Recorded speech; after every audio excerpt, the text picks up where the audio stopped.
back live here in the 4-4. We've had technical difficulties. The mascot just walking It's around. definitely a beauty because he walks like a bull. We're having technical difficulties. Hopefully everything is fixed now. We are on a hotspot, so hopefully it will work. So yeah, we got football in around 20 minutes.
So TogetherWithFountain.com Athlete of the Week.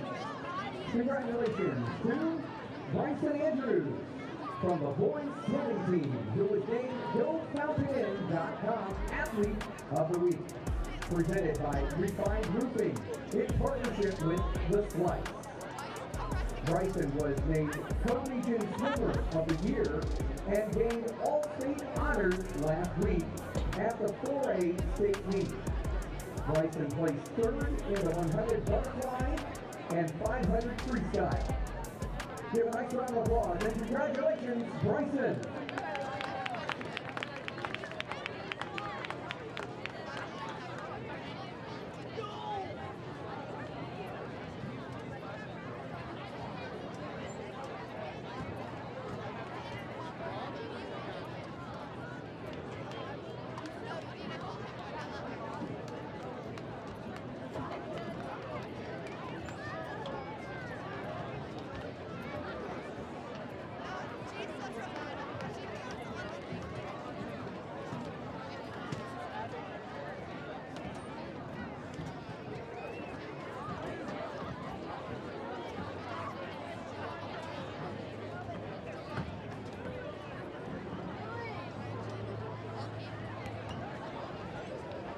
Please remember, Union County Schools and Fountain High School promote good sporting behavior by student athletes, coaches, and spectators.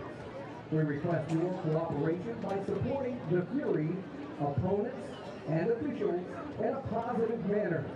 Profanity, racial, sexist, and other abusive comments or other intimidating actions directed at officials, student athletes, coaches, or team representatives will not be tolerated and are grounds for removal from tonight's game. Thank you.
Ladies and gentlemen, we would like to take time tonight to show our appreciation to all those in the military that have served or are currently serving our great nation. Please stand for your appropriate branch of service as we will recognize them here tonight at Fountain Fury Field.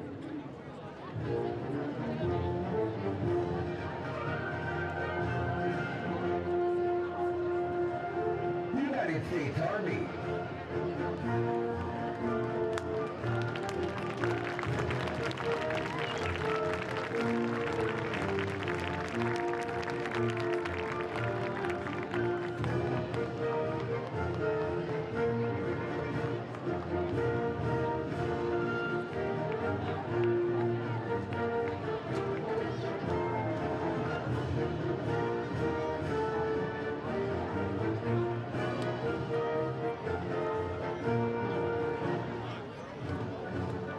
United States Marine Corps.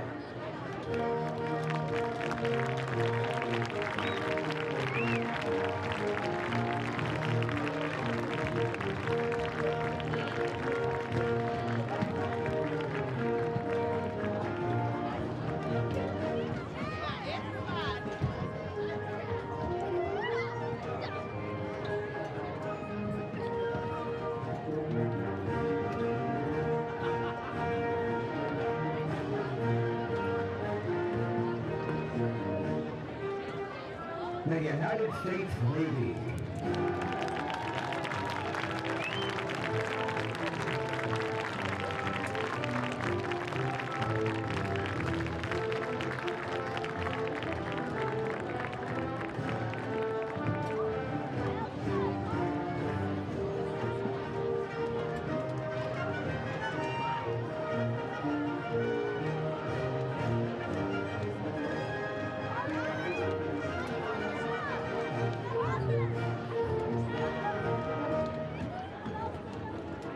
The United States Air Force.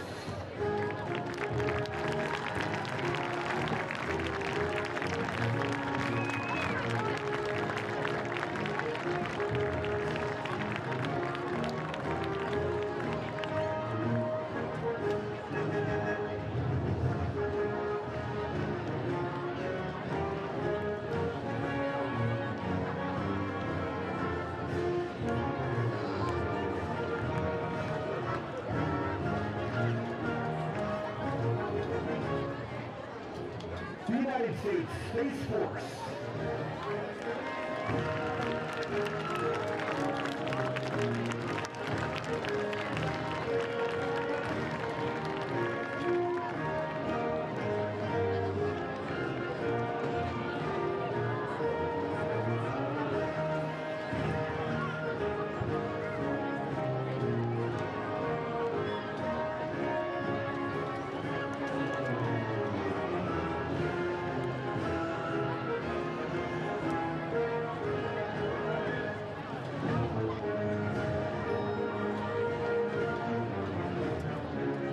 The United States Coast Guard.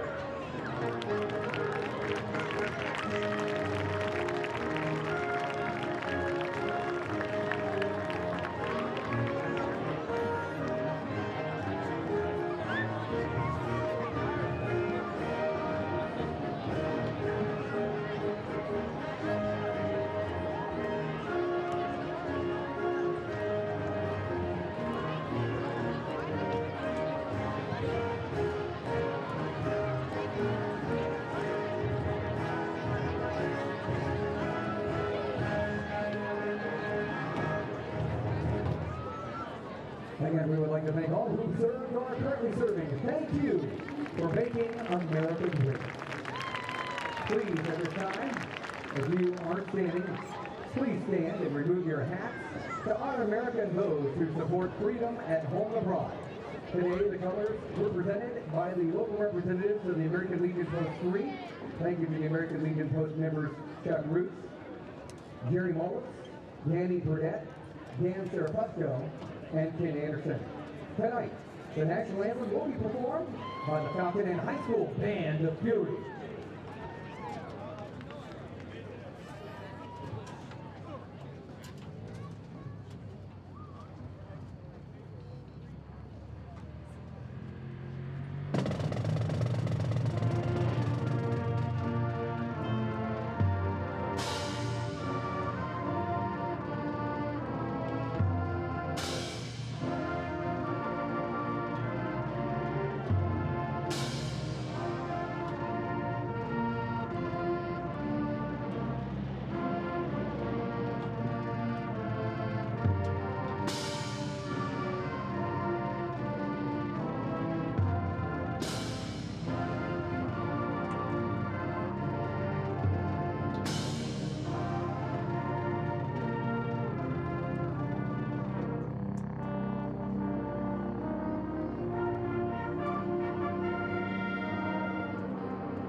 next week, and because of the South Carolina High School Week being a Sunday, we have Lawrence next week. Those will all be away. Everyone, the Fury Stadium this evening. We are excited to be recognizing our very first senior class tonight. At halftime, we will recognize the Fury band. We are and all sports seniors here tonight at Fury Field at halftime.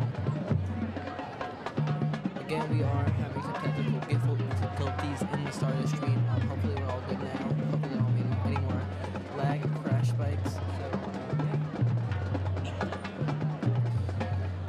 As I believe the Fountain and Fury are getting set to come out and head through the banner, we just want to thank everyone for being here with us tonight as the Fury gets set to face the Vikings, and it should be a fairly good contest for tonight under the Friday Night Lights.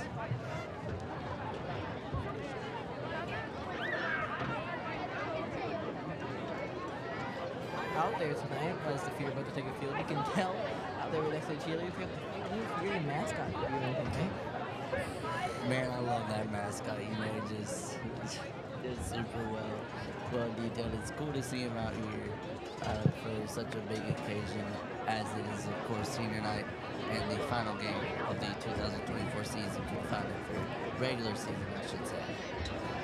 As the game will start, who do you think the bigger player tonight will be? You know, I think the big player tonight, well, I'm actually going to go kind of a dark horse. I'm going to say Ben Rui. You know, coming back from injury, I think he is set to make a big game here tonight. And we saw what he did against Ren. While that game didn't go the Fury's way, he was still a pretty effective player. So just imagine what he can do against Emerald. You know, the possibilities are endless.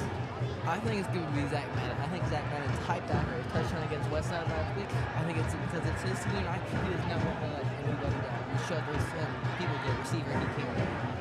Right, most definitely.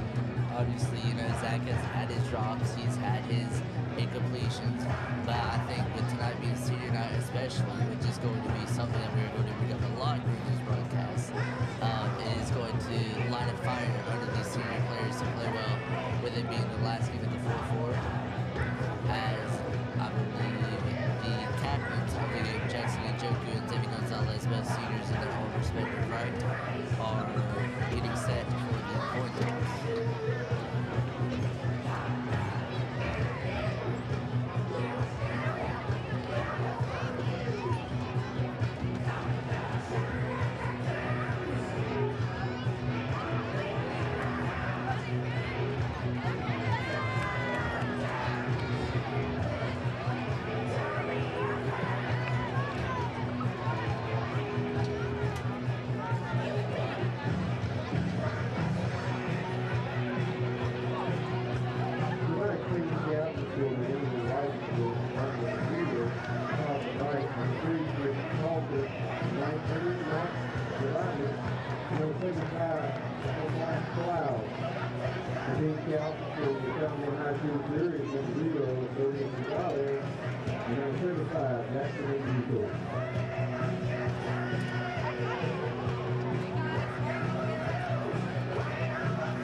Now as Debbie Gonzalez and Jackson Joku take the field for the coin toss.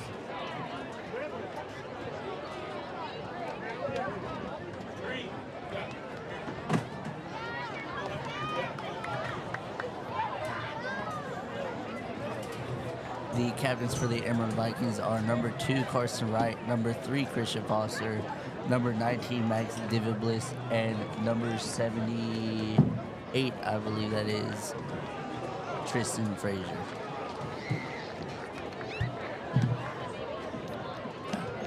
I stand corrected. Number 5, Katie Evans. Number 75, Kumar Cloud. Sorry, guys. It's alright, Ken. I'm talking sorry.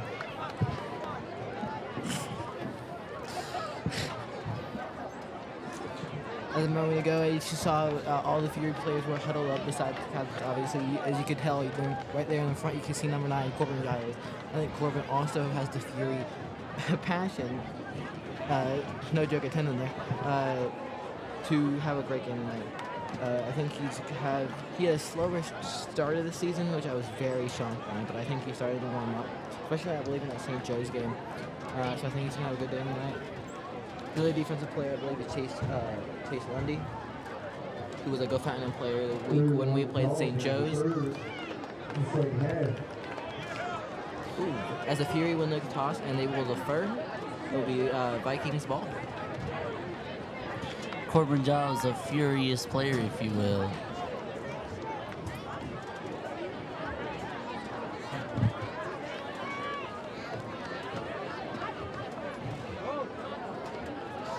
And as Lucas stated, the Fury have won the coin toss. They elect to defer, which means they'll get the ball to start the second half. As we will see quarterback Bo Height lead this Emerald Vikings team on the field for the first time.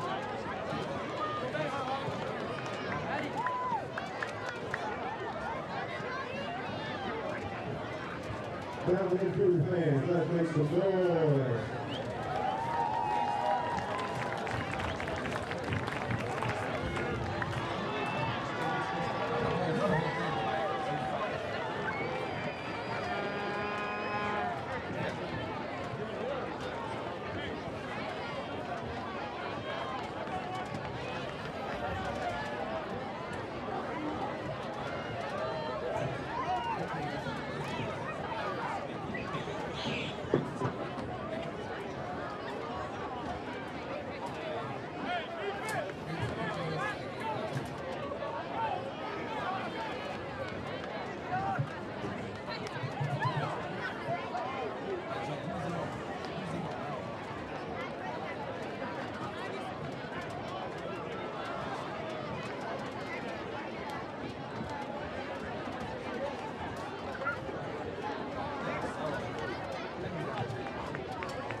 Well, as number 17, Crew Hall comes out to start things off the Fury.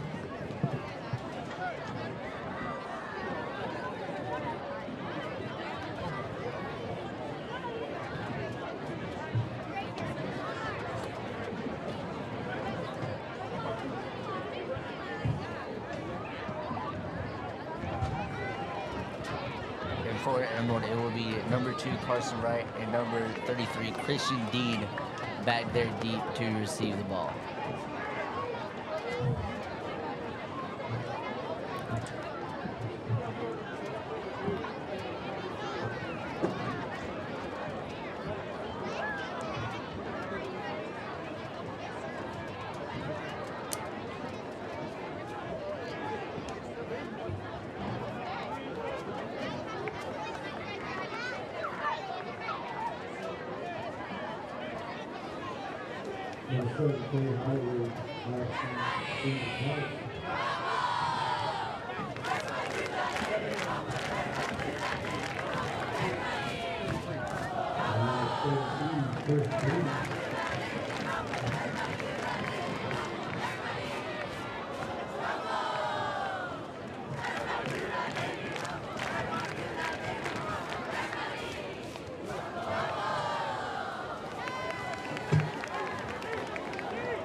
And here we go, the ball is placed, the kicking team is lined up as Crew Hall is getting set to kick this one away. And for the final time for this season, we are underway here in the fourth quarter. What a boot by Crew Hall there. Number 33, Christian Dean, out to return at the goal line, gets out to about the 26-yard line. So a pretty solid return there. Colby Flood, number 3, on the tackle. As the freshman quarterback, Bo Height, will lead this Emerald Vikings team onto the field for the first time tonight. Freshman quarterback's kind of crazy, man. I know, definitely. It's going to be interesting to see how he plays.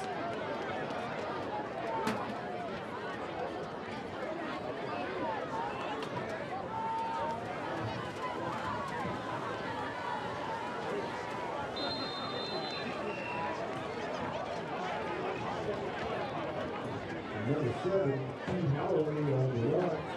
We're picking about 8 yards. Or, my apologies, senior Key Holloway is the quarterback for Emerald for this game. My apologies, our rosters have it listed as Bo Height, but I stay corrected. It is Key Holloway, the senior quarterback tonight for the Vikings. As Holloway fakes it, another quarterback run after back-to-back plays. And gets out to about the 40-yard line.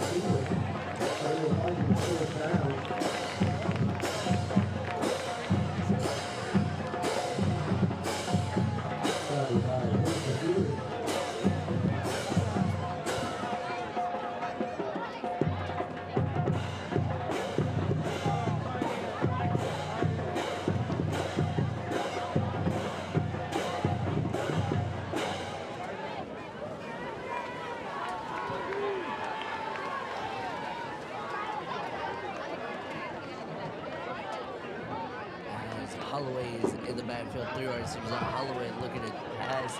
It is going to be caught by number 18, Armand Key, the junior wide receiver, on the reception. Kobe Flood on the tackle for the Fury.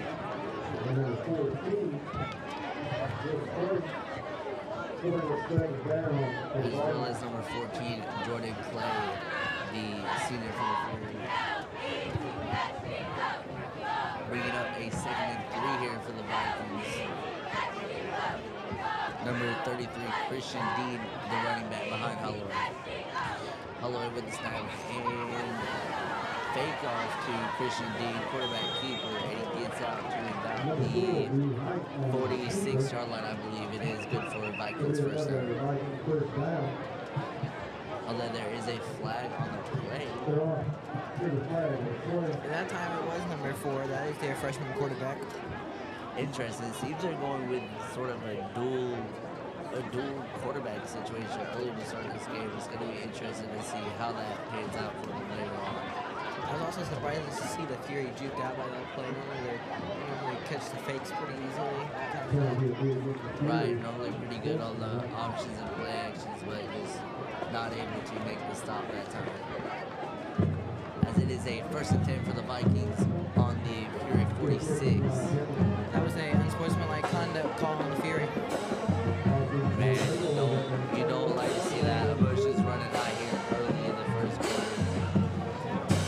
As Holloway is back in as a quarterback. Christian Dean's still back there as a running back.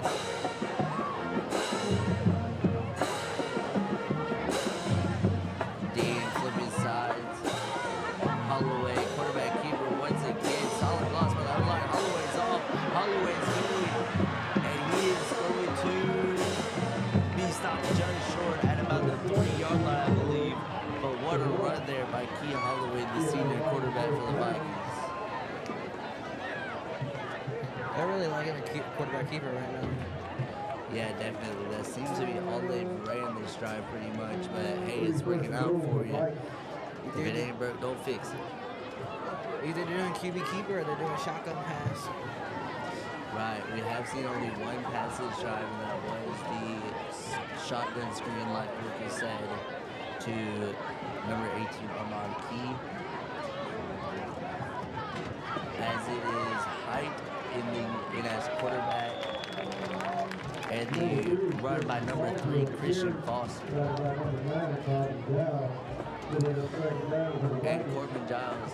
Lucas talked about him a little bit before the game started. Interesting to see how he's going to play here tonight with it being senior night. Yeah, there's actually some really efficient blocking there by Emerald's offense there. They got touchdown there, but Corbin was able to get in there and tackle him. Right, Emerald's offensive line playing exceptionally well to start this game.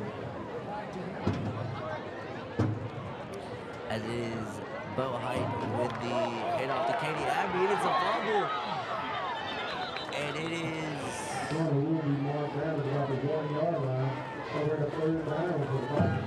Rams are saying he was down at about the 40-yard line.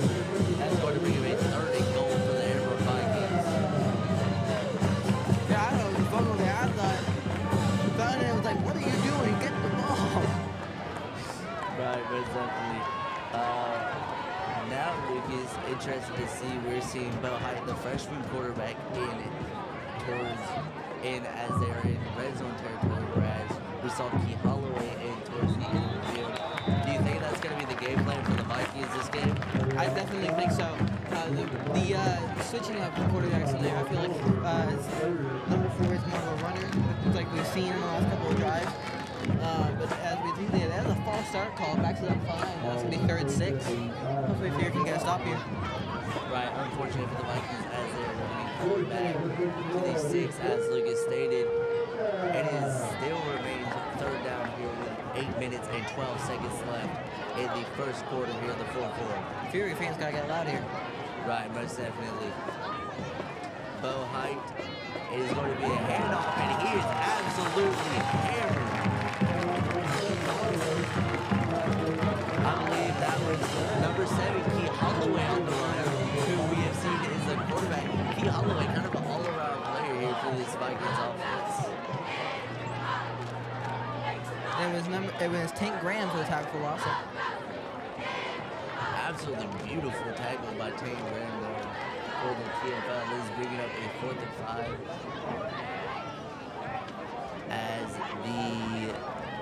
as the Emerald kicking team will come out. It's number 14 on the right, the sophomore kicker, looking to move this one up and through the uprights, and it is blocked by the Fury. Absolutely crazy here in the 4th quarter. The 4th quarter is loud. That's exactly what the Fury needed there. Right, most definitely. And you love to see that here from the Fury. Going down there, they let everyone get down into the red zone, but that is what you love to see, that red zone defense. And that is what we're talking about, the fire lit. As it was number 0, the senior Zebby Gonzalez actually on the block. As Sam Holiday will lead this Fountain Fury offense out for the first time here tonight. The Fury deep in their own territory at the 10, 4 wide receivers, 1 running back. Holiday in shotgun formation. Holiday snap, drop back, looking to throw over the middle, and it is deflected. But pass intended from number 8, BJ Currington. Made up a 2nd and 10 here for the Fury. Lucas, I just want to get your thoughts. How massive do you think that field goal block was for the Fury? Absolutely enormous. You don't want them coming out and scoring first. They kind of ran all over us that first drive, getting that false start call. Then blocking the field goal was absolutely amazing for the Fury defense. Right, most definitely. As Holiday will be in shotgun formation once again with Bojack to his side, it's going to be a handoff. No, it's going to be a quarterback give it to Holiday. Holiday's going to move. Holiday's going to go out to about the 27-yard line. And that is good for a Fury first down. Great block there by the Fury O-line. Finding that gap for Holiday to run through. Gets nice that gap. Gets the first down. Right, most definitely. Both lines, I would say, playing exceptionally well here to start the game. As we are just a little under 5 minutes into the first quarter. The score remains 0-0. The Fury set at 1st and 10 on their own 28-yard line. As Holiday in shotgun formation, Bojack to his side. This is going to be a quick pass out by Holiday. I believe that's number 8, BJ Currington, on the reception and the run. Good for a Fury first down. BJ Currington is also another player, and I think is going to be a leader and a very great player starting the next 2 years. He is a sophomore. He's a great player. He's also an academic wizard. He's a good player on and off the field.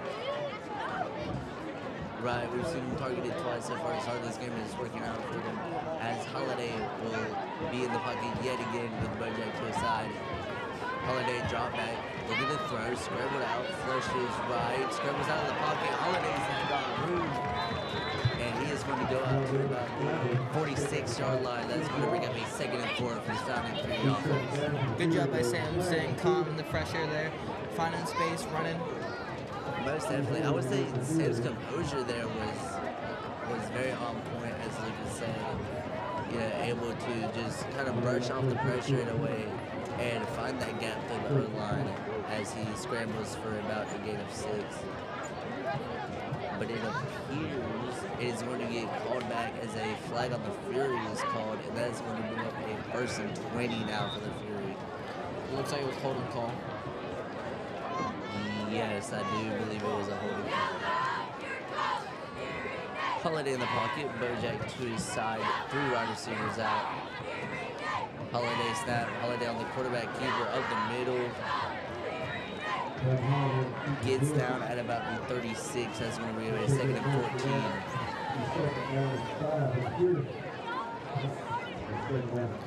I think we should see a passing play here by Fury here, trying to get some more of those yards up instead of trying to run. Right, as we just saw number 19, Levi Keller come into the game. So I believe it will probably be a pass here.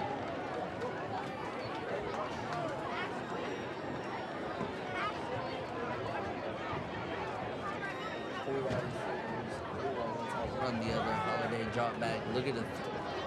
He's looking over the middle, has time in the pocket, forces to scramble out. But Holiday is going to go for, I believe, a gain of 5, I believe. Possibly bringing up a 3rd and 10 for the Fury. 5, 3rd and 10 now for the Fury.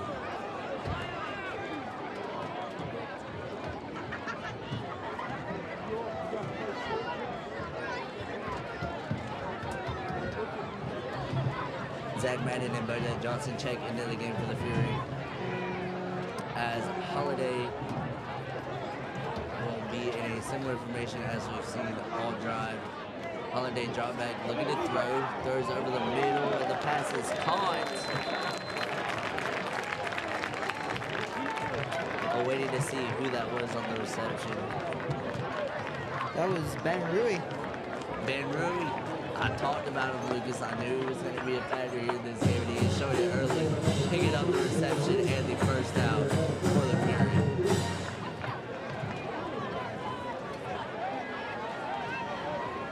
Number 82, the junior Nick Baldwin, checking in for the Fury here for this play.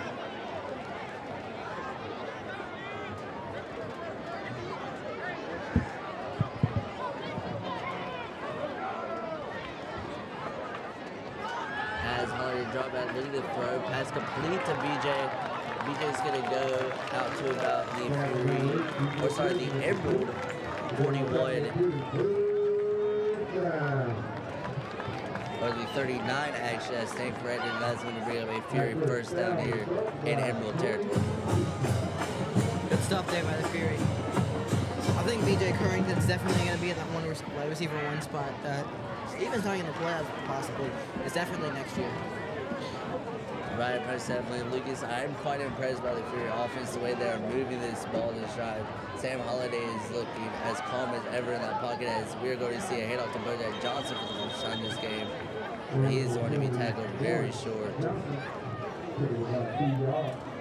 Gain of about 2 yards, bringing up a 2nd and 8 for the Fury.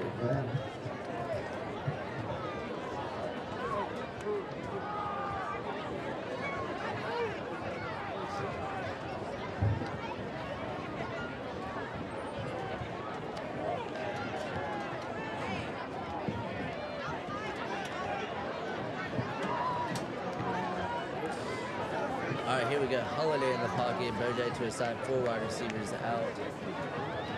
Holiday shotgun formation once again. Drop back. Look at the throw. He's looking deep. Is that Zach Madden? And it is dropped. Oh, man. That was number 11, Will Knight. Number 11, Will Knight. Man, that would have been massive for the Fury, but Will Knight just not able to come up with the ball. drop pass there, and that is going to bring up a 3rd and 8 for the Fury. There's a pretty tight coverage there by Emerald, though. Right, great coverage there by Emerald, but man, that one hurts. As here we go, Holiday on a 3rd and 8 situation for wide receivers. Holiday, quarterback, keeper up the middle. Holiday's got room. Holiday's going to go up to the 20, 15, 10, 5. Touchdown!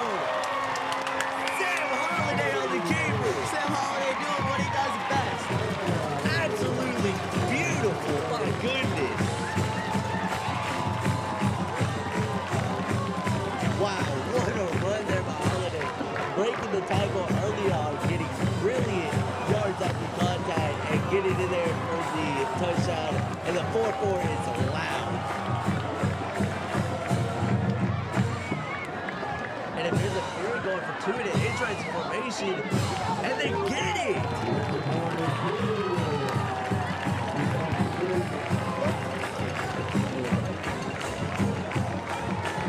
And believe it or not, it was actually number 76, Jackson Njoku, on the 2-point conversion.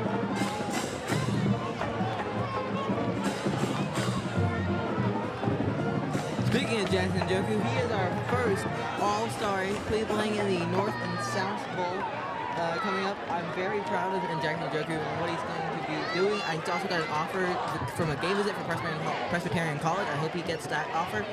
Great to see him play some D1 ball, hopefully.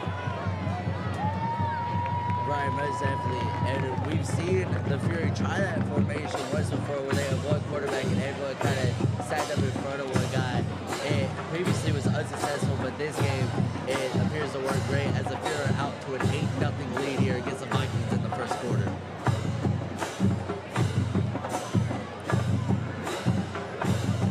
A little over 3 minutes left to play here in the first quarter as Crew Hall is getting ready to kick this one off to the Emerald Vikings as their offense will take the field for the second time tonight. A solid kick by Crew Holiday that is going to be unreturnable for the Vikings and force a touchback. The Vikings will put at the 25-yard line.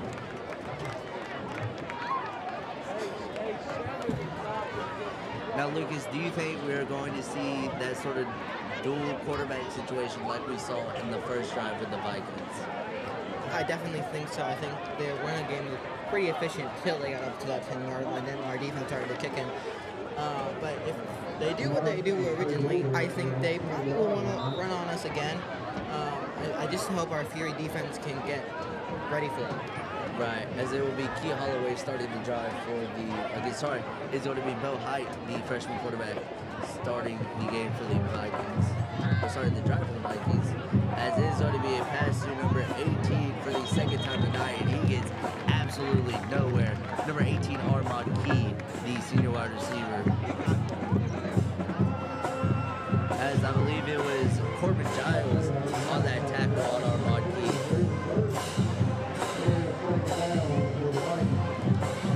The Vikings back on the field with Bo Height as their quarterback on a 2nd and 5 situation after the 5-yard reception from Armand Key. Height in the backfield is going to be a handoff. I believe number 33, Christian Dean, the sophomore, on that carry, and that is going to be good for a Emerald Vikings first down. Fury defense, defender a little trick there, thinking that their quarterback's still on the ball. Right, but honestly, I don't think you can blame them, Lucas. I mean, we've seen them go to the option a lot, most of the times, which has been the quarterback keeper. So they're just going to have to adjust. I mean, it's going to be difficult, but, you know, you got to do what you got to do. As Bo Height will hand off, fumbled, recovered by quarterback Bo Height, but that is a big loss of yardage. And Lucas, it is interesting. That is the second time we have seen the Vikings fumble. The first time he was called short at the goal line, but the clear fumble there. Number 4, Brew Height, very lucky that he was right there for the fumble, or that would have been a Fury ball. Right, the freshman quarterback Bo Height on the fumble. That's going to bring up a 2nd and long, 2nd and 16 for the Vikings at their own 29-yard line with just under 2 minutes left here to play in the first quarter. Christian Dean on the flip. Height handed off to Height on the keeper. He's throwing into double coverage and it is nearly picked off. Colby Flood nearly intercepting. Man, Colby Flood in class earlier in English class told me he wanted an interception today, and he almost got it. He nearly got it there, but unfortunate. Oh, so close. But interesting by Bo Height throwing into double coverage. I mean, Mekhi Williams, the senior, is a pretty tall and physical wide receiver, but just throwing into double coverage, not something you really want to do most of the time, especially in an early state like this. As it is a 3rd and 15 now for the Vikings. Gotta think they're gonna go for a pass. 4 wide receivers, 1 running back. Bo Height rolls out, pass short, but he is getting nowhere on that reception.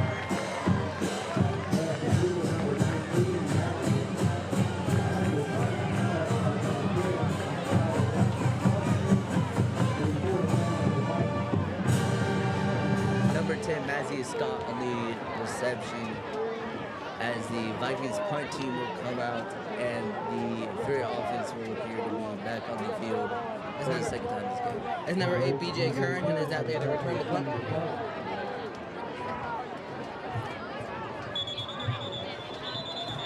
As the whistles are blown, even though the punt is up the way.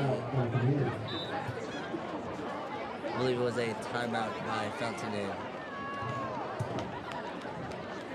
Well, as a first time out, we would like to congratulate girls golf on making it to the state championship. They will be competing on Monday and Tuesday at Rose Hill Golf Course in Hilton Head Island in the 4A state championship. Good luck to the girls golf team, as I hope to bring home a ring for the Fountain.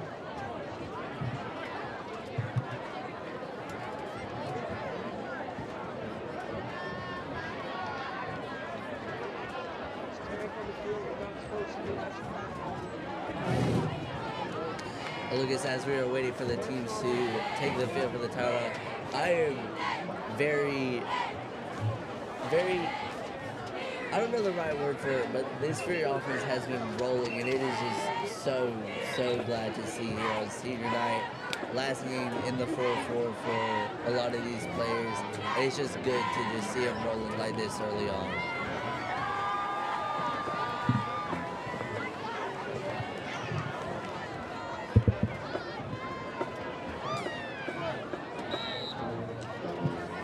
We are back from the timeout, and the Emerald punt team is on the field getting ready to punt this away. BJ Currington back there to receive. The punt is high, and it is going to be out of bounds at about the 32-yard line, I believe. Decent field position for the Fountain Fury.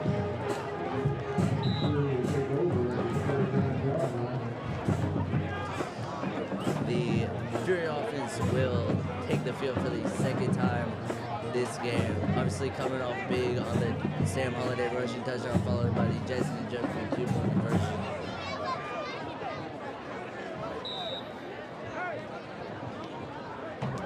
We've seen Sam Holiday use his feet and his wheels early, which seems to be a common theme in this game. Definitely interested to see if that keeps on going, as the Bojack is going to get the handoff. Good for about a gain of 4 yards. Brings up a 2nd and 6 for the Fury.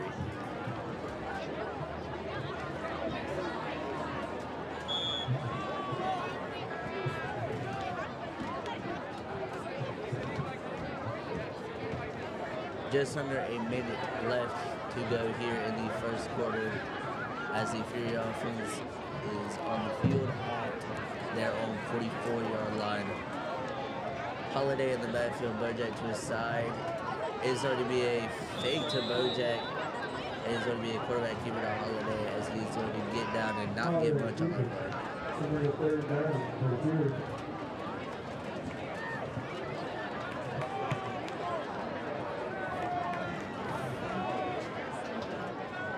A 3rd and 4 now for the Fury is going to bring us to the end of the first quarter, as they're just going to let time expire. The score at the end of the first quarter, 8 Fury, 0 for the Emerald Vikings.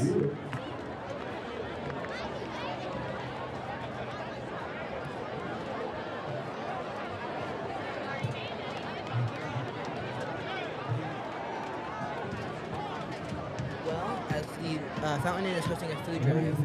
All the donations will be going to families that need help from the Hurricane Helene. Make sure y'all bring in your canned foods. It's a battle of the lunches. The most lunch that brings in the most cans will be getting music on lunch on Friday. So make sure y'all bring in your cans. The end of the day is on Thursday, right before Halloween. So make sure y'all bring in your cans. Destin Colson and Ryan Reed.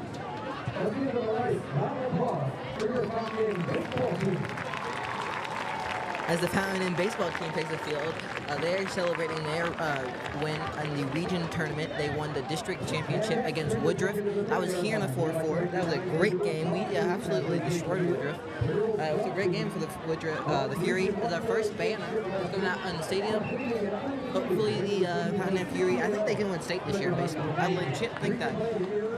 I know that they could definitely a good team there, as we are now recognizing the girls golf team, which, as Lucas mentioned earlier, will be heading to the state championships on Monday.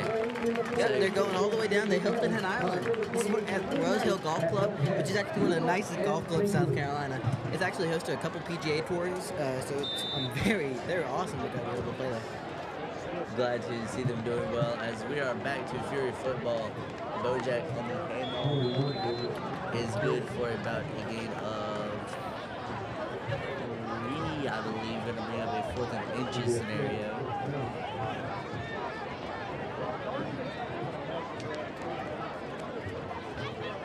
If you get Brett Nichols in this Fury offense, do you go on this 4th down here?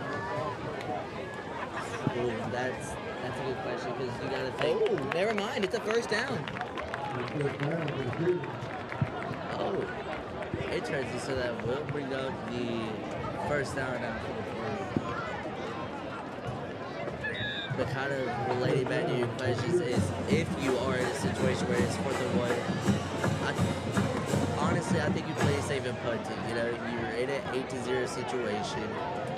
Even if Emerald scores, they still have to get the 2 point to tie. So I think you just play it safe in that scenario. As Holiday snaps the ball, quarterback keeper on the 1st and 10. Up at the 47-yard line, good for a gain of 2. Brings up 2nd and 8 for the Fury.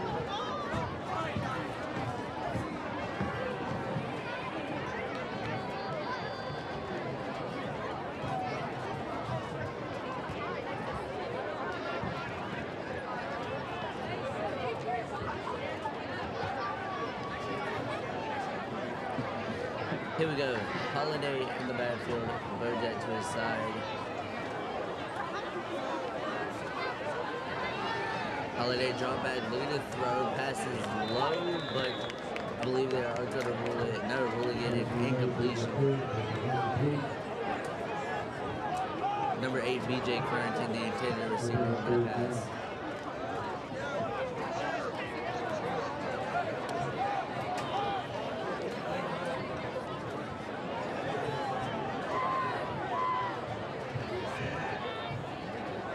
As Holiday and Bojack in the backfield, 4 wide receivers.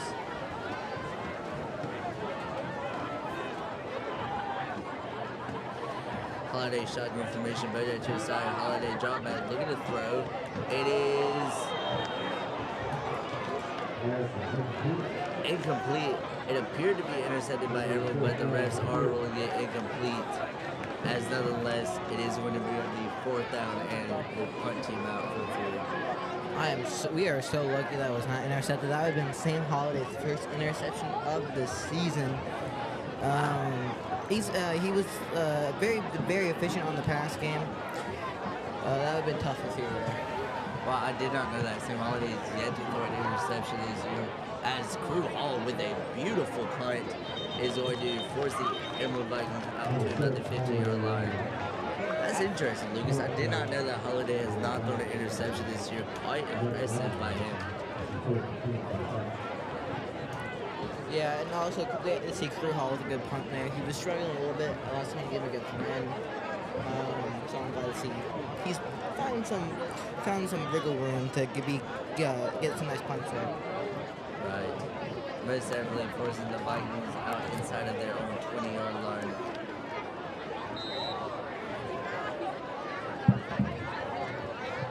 And I believe It is going to be the freshman quarterback, Bo Height, who is leading this Vikings offense back on the field.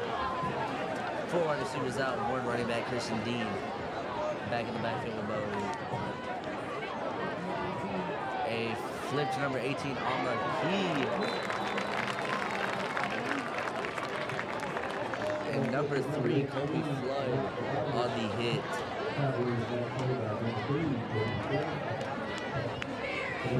Kobe Flood having himself a day defensively here tonight.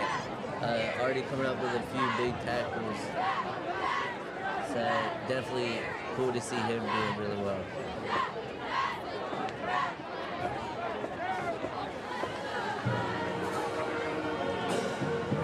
As Height is still out there as a quarterback, hit off to Christian Dean. Dean up the middle.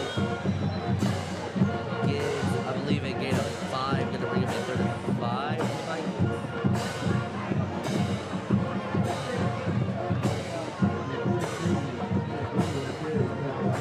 If they stop us here, you could say they are not like us. Really bad pun there. As our band is playing, not like us, like Kendrick Lamar.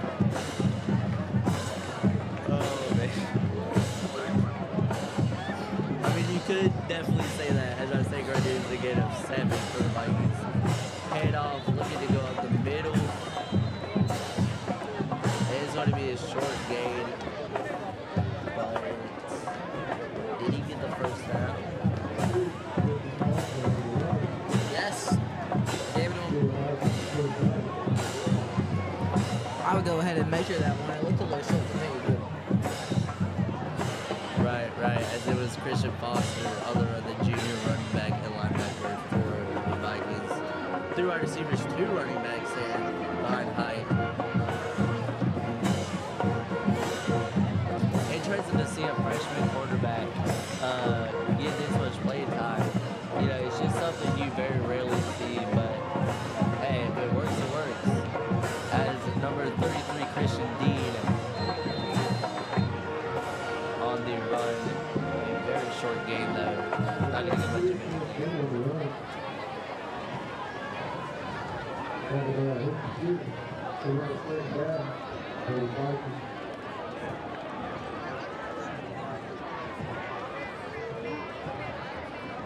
I'm sorry, a gain of 7 on the play. It's 2nd and 3 now for the Vikings.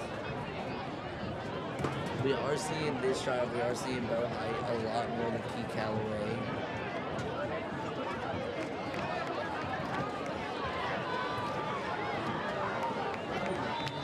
Handoff once again to number 30, AJ Anderson, the senior.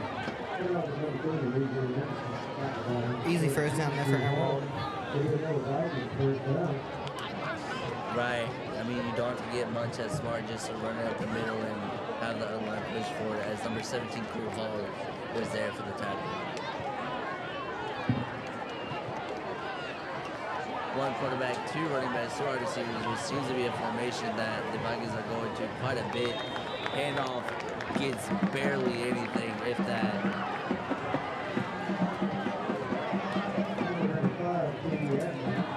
Exactly what the Fury needed right now.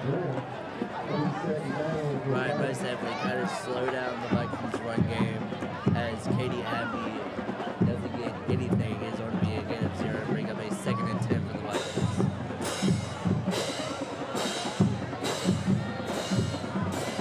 2 running backs in the backfield, as it is a fake to one and a handoff to the other. Another good stop there by the Fury. Right, it's good to see in the later half of this drive, the Fury defense kind of putting a stop and putting an end to that momentum of the run game for the Vikings, as they were struggling it a little bit in the first half of the drive for stopping that run, but it seems to be working out pretty well for them here in the later parts of the drive. As brings up a 3rd down for the Vikings. 3 wide receivers, 2 running backs, 1 motion out. He looked for the running back. He looked for the running back, wasn't there. It was Katie Abbey on the reception. Zevi missed the tackle, but T-Sun Garrett there for the tackle. see T-Sign running in there. I was like, oh crap, he's about to be smoked. Right, you know, he's definitely a heavy hitter for this team. As Lucas, I would say, as a flag is thrown, interesting. Way after the whistle is blown, interesting to see what this call is going to be.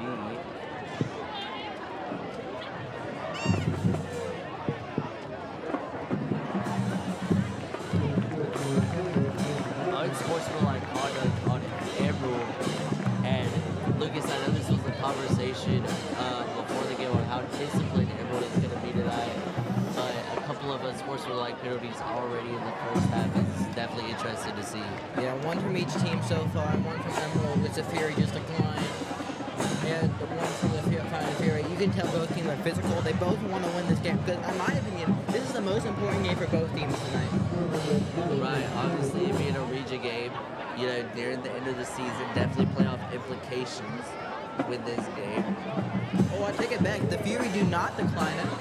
Originally, the ref signaled that they did, and they're going to back it up. As that is going to put the punt team further back now for the Vikings.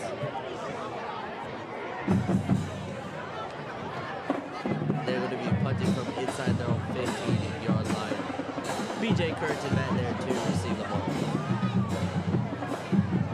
Snap is a little low. Punt is solid. BJ on the reception. BJ is going to get out to about the 46-yard line, I believe, as they are scuffling there. Oh my goodness. I believe BJ had 3 Emerald players on it there, just trying to drag him down. Good juke though by BJ, got that first defender off of him, and then 3 big Emerald guys came running at him. Gotta think tensions and composure running high here already in the first half between these two teams. Both these teams want this win bad. Obviously the Fury NBC tonight, the last game of the 4-4 and Emerald. This is a big region game for both teams, and as Lucas said, possibly the biggest game of the year for both of these teams. Because I can tell you right now, these seniors want to play a playoff game at their home stadium. Right, which obviously would be possible with this win against Emerald. If we win out, a home playoff game is definitely very possible.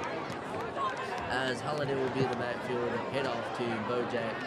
Bojack goes up the middle. Bojack breaks a tackle and breaks free out to about the 40-yard line, I believe. Going to be in Emerald territory there for the Fury.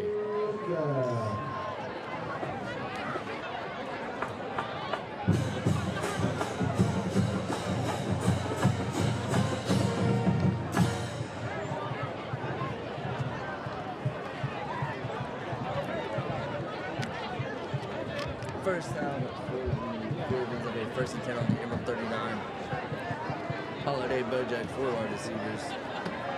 Holiday draws back, looking to throw. He's going to take it short. And just slammed down to the ground. That's number 23. Ben Rui yeah.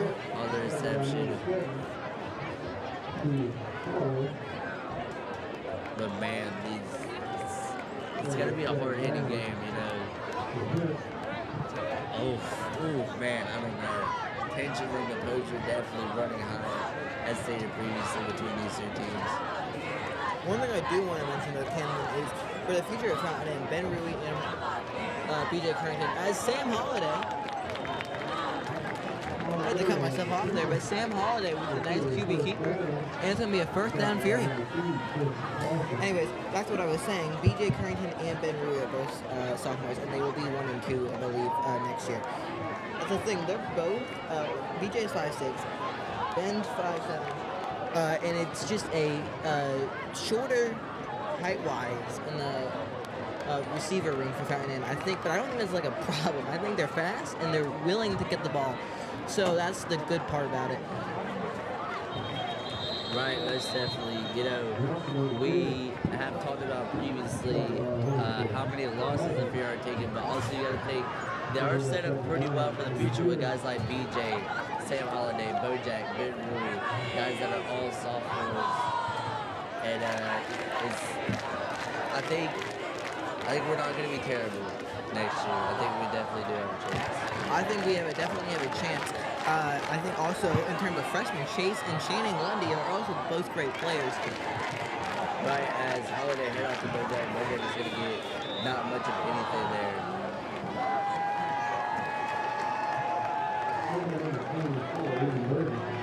Oh, sorry, it was Aiden Burton on the handoff and run.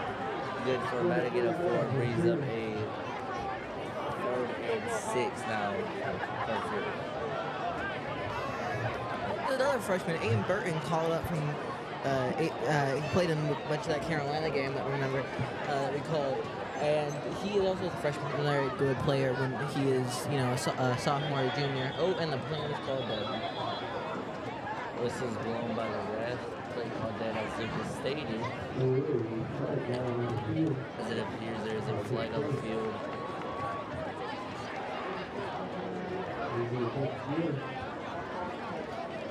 As the play is being backed up. Is that a false start of the Fury, basically? That would be a false start, yes. As the play is going to be back up 3rd and 11 now for the Fury. Holiday, snap, Holiday. Looking to throw on the right to Zach Manning. And Manning's he drops it. That was almost a head tap. Oh man, that would have been absolutely insane. Zach Manning going there to get it and not come down with the ball in the end zone. What is that? 34.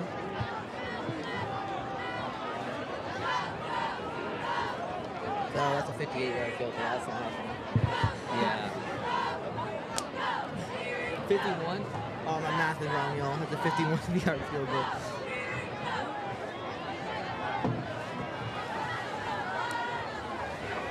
I believe it's him, Holiday. 4th and 11 now. This Fury offense stayed out as Holiday is only brought down and sacked. Yikes. Sam Holiday was kind of smoked there like a barbecue.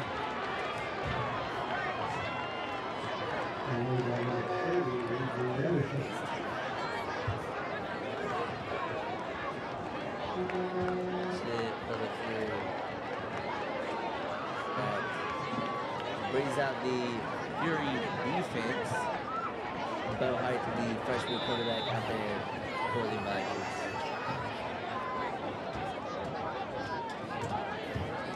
It's okay. It's okay. As is a head off to number 33, Christian Dean. Doesn't get much of anything.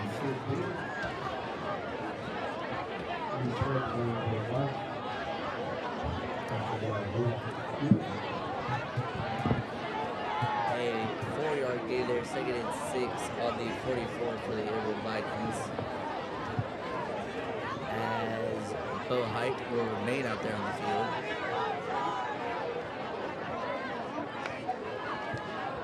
Bo drop back, looking to throw, passing number 17.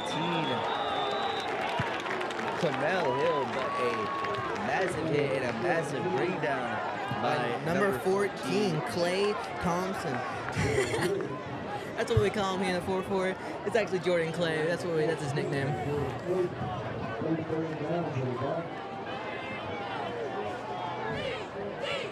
Jordan Clay, the senior defensive back, here making a play on senior night. As it's going to be a quarterback keeper from Bo Height. He's going to get the first down. Brings up a first down on the 32. Brings up a first down for the Vikings.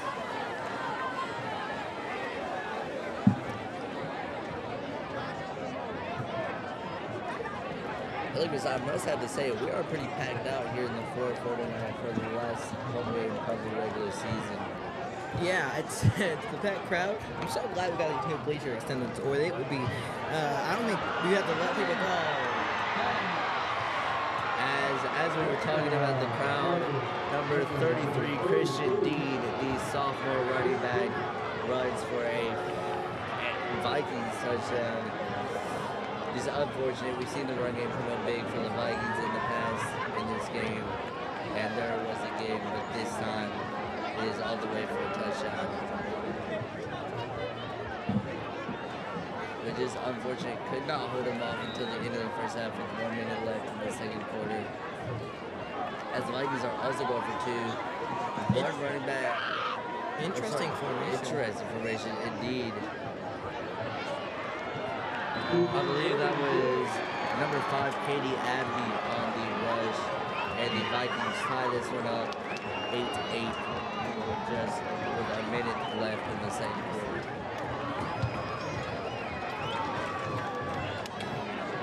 It's alright, there's still a minute left. I think the Fury go down, score a touchdown. The lucky thing is here, though, is the Fountain and Fury do get the ball back second half. So, if it's 7 points, that would be amazing. If it's 3 points, that would also be amazing. Because that way we could go down, second half, score another touchdown. Right, that is something to think about. Just like you said, even if they can get into field goal range and kick a field goal, and they come out in the second half and score a touchdown on the opening drive, that would mean this is a 2-score game, and the Fury would be in a pretty solid spot for this game. And as previously stated, we are tied 8-8 with 1 minute left here in the second quarter.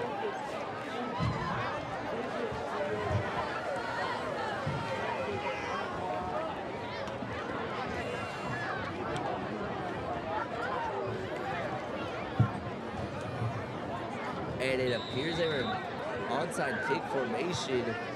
Or no, sorry, a short kick. At about the 20.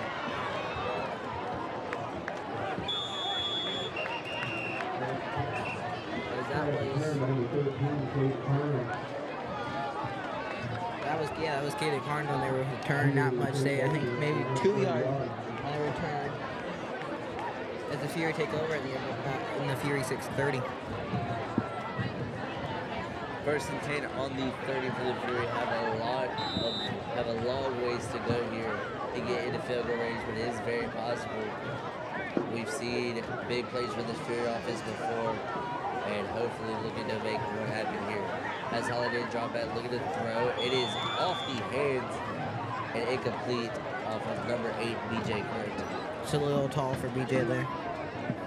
Right, just a higher pass there, could not get it and come down with the ball as it brings up a 2nd and 10 now to the Fury.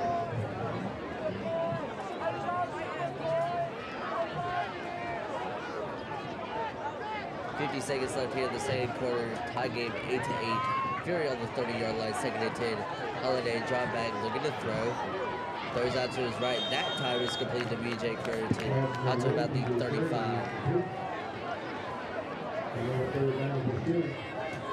With 45 seconds left to go here, I think, again, they're just going to be throwing passes. They're going 4-man receiver right now. They're getting like Ben, Will, Zach, and BJ. I don't think we're going to be seeing a single run here. Right, obviously throwing close to the sideline, trying to stop that clock from moving. Low snap, Holiday looking to throw. Holiday flush out of the pocket. He's just going to scramble, and I believe he's going to get the first down.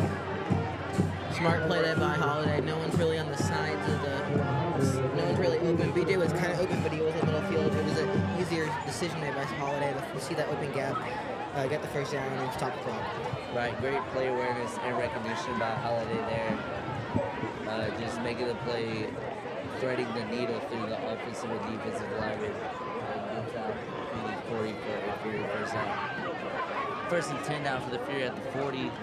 Holiday drop back. Holiday pressure big time. Force out to the left, and he is just going to have to throw it. Time out.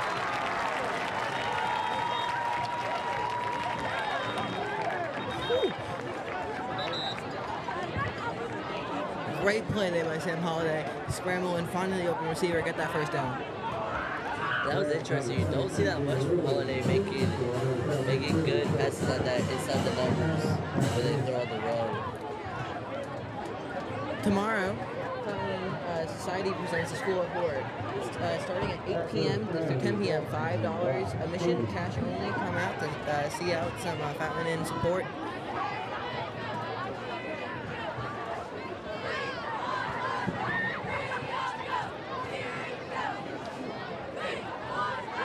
And as we are waiting for the timeout for the teams to take the field, I I mean, we've talked about it once, I'm going to talk about it again. It's really cool to see the Fury offense moving and having the momentum that they have this game so far. You know, against Rennet was a little sloppy, Westside was a little sloppy, but it seems like they're calm, they're composed, and it's just great to see their offense really well. 29 seconds here to go in the second quarter. First and 10 on the 48 for Holiday in this Fury offense. Holiday shotgun formation, low snap. Holiday time in the pocket, looking to throw. The pass is going to be caught. It is going to get out to the sideline. No late hit call, ref?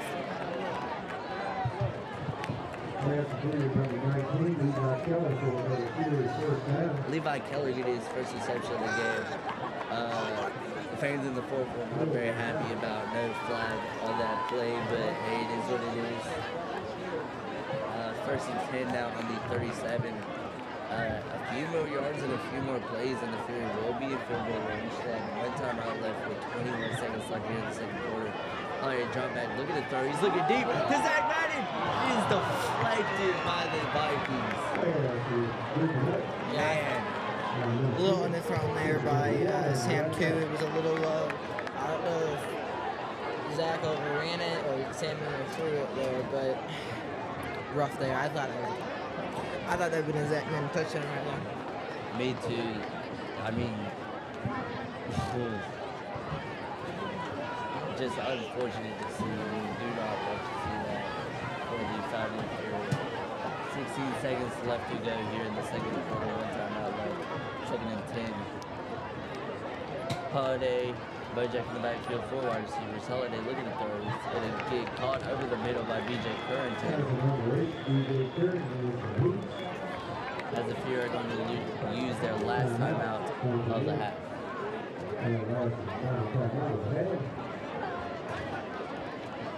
Starting Monday, Fury are hosting the Fury Fright Week. It's a new thing that the student council is doing. Monday through Thursday, we will all have theme dates. So make sure you wear your clothes on that day, starting Monday. Also, we have Chick-fil-A on Thursday, so make sure you bring money for that.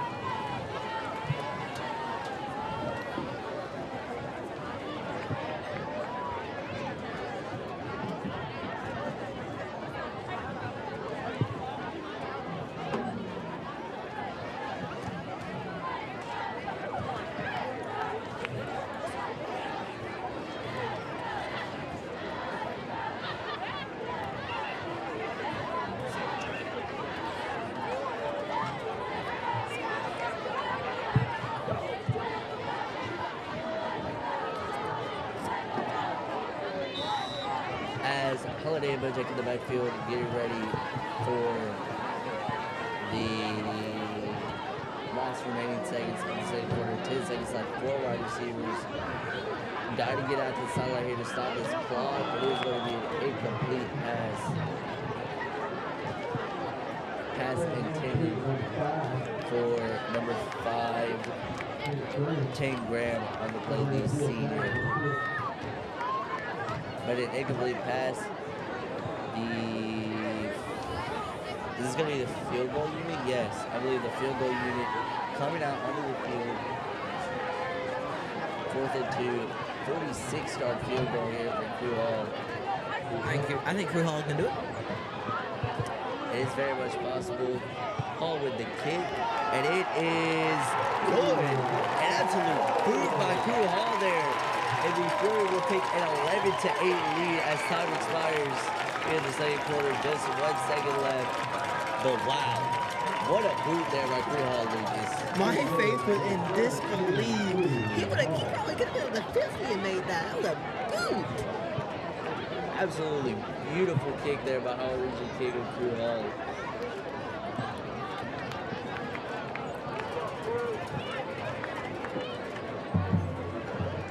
Get that man on a college team right now. Hopefully, like he did in Samoa, he will play soccer this year. The Lucas Ford would be amazing. Crew Hall is Lucas Ford on the soccer team. As the Fury will kick it away, and the Fury will get the ball to start the second half, so they can add on to that 11-8 lead to start the second half.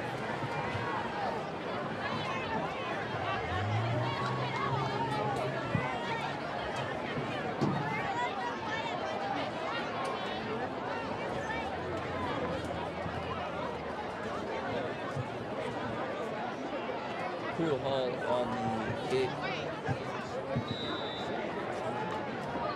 It appears to be an onside. Yes, onside kick recovered by the Vikings. And that is one of the biggest to the end of the first half. The score at the end of the first half, the Fountain and Fury 11 and the Emerald Vikings 8.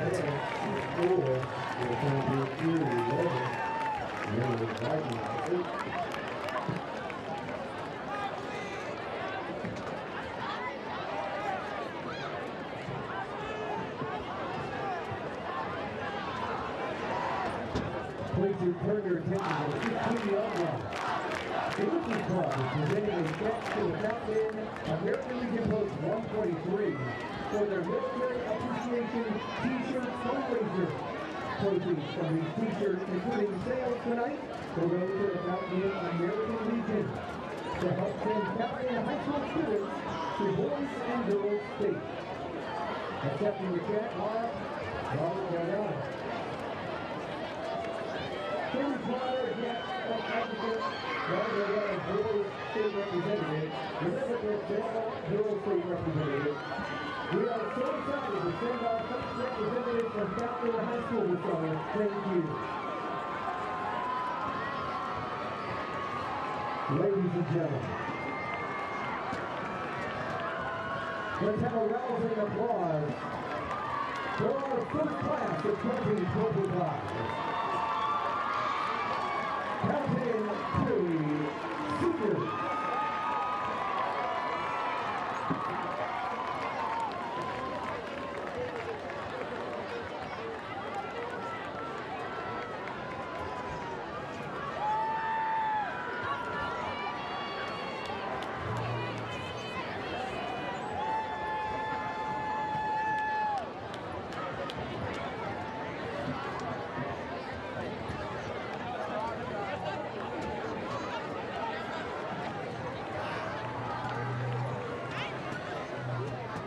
We are so honored to have each and every one of you with us here tonight. At halftime, we would like to recognize our seniors for marching band and for sports. For band and guard, Renaria Doolin, accompanied by JD and Rakina Doolin.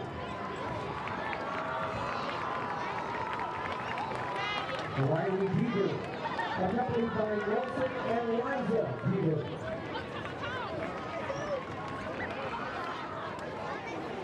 Ella Bell, accompanied by Daniel and Leslie Bell.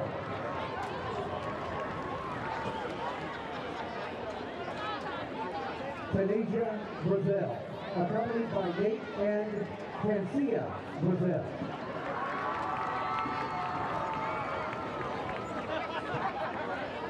Emma Hines, accompanied by Kaylee Connors.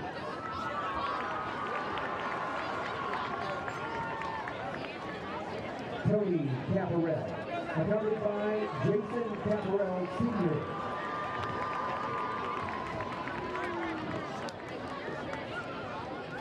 Kaylia Pollard, accompanied by Kinsley Sullivan. Jaden Bradley, accompanied by Debbie Thomas.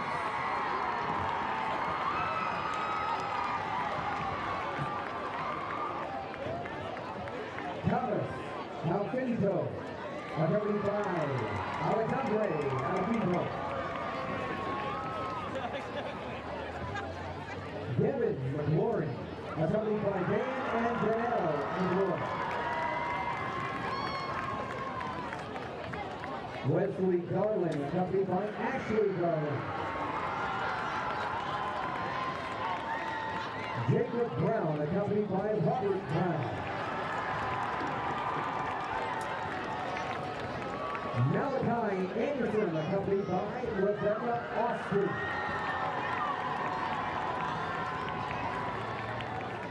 Madison Lyles, accompanied by James and Tracy Lyles. Tyler Hudson, accompanied by Rodney and Sabrina Hudson. Nolan Castleberry, accompanied by Michelle Johnson. Lee seniors in the band and guard area. We'll move on to the cheer area. Mariah Baker, accompanied by Tay and Zion Norris. Tamia Barr, accompanied by Tangela and Eric Barr. Lyra Scruggs, accompanied by Felicia and RJ Puget. Victoria Letourneau, accompanied by Kimberly and Chris Letourneau.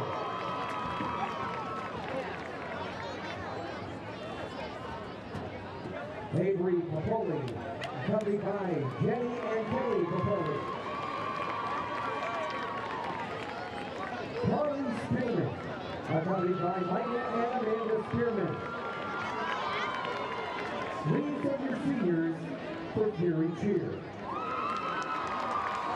As we move on to boys cross country, Cole Gibbs, accompanied by Teresa and Dave Gibbs. Willem Nordhaus, accompanied by Nicole and Carl Nordhaus. Ethan Thomas, accompanied by Brian and Leah Thomas. That is your boys' Fury Cross Country seniors. Now the girls' Fury Cross Country. Kaylee Ashworth, accompanied by Brian and Kim Ashworth. Marissa Bauer, accompanied by Angie and Jason Bauer. Annalise Cole, accompanied by James and Susie Cole. Maggie McGrath, accompanied by Brian McGrath. And that is your Girls Fury Cross Country seniors. Girls Fury Golf.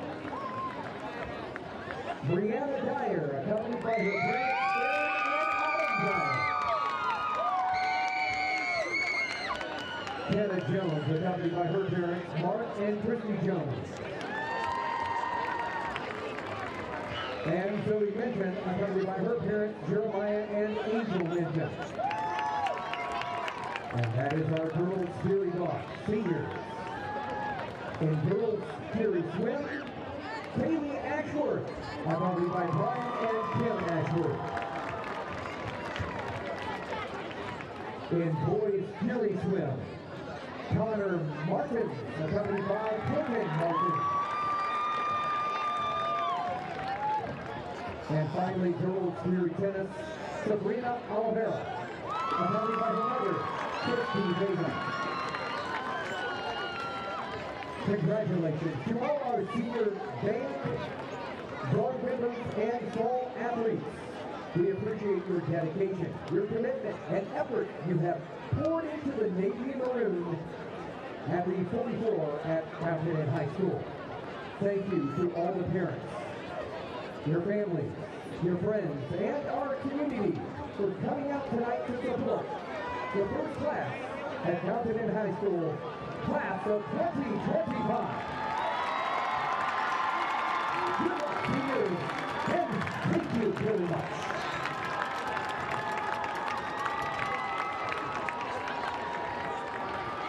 It's halftime here in the fourth quarter. There's still 12 minutes, so Fury football is back. But as you just saw, all of our seniors from girls tennis, swim, and all the other sports that are fall sports that don't get recognition like volleyball or football does, just came out. And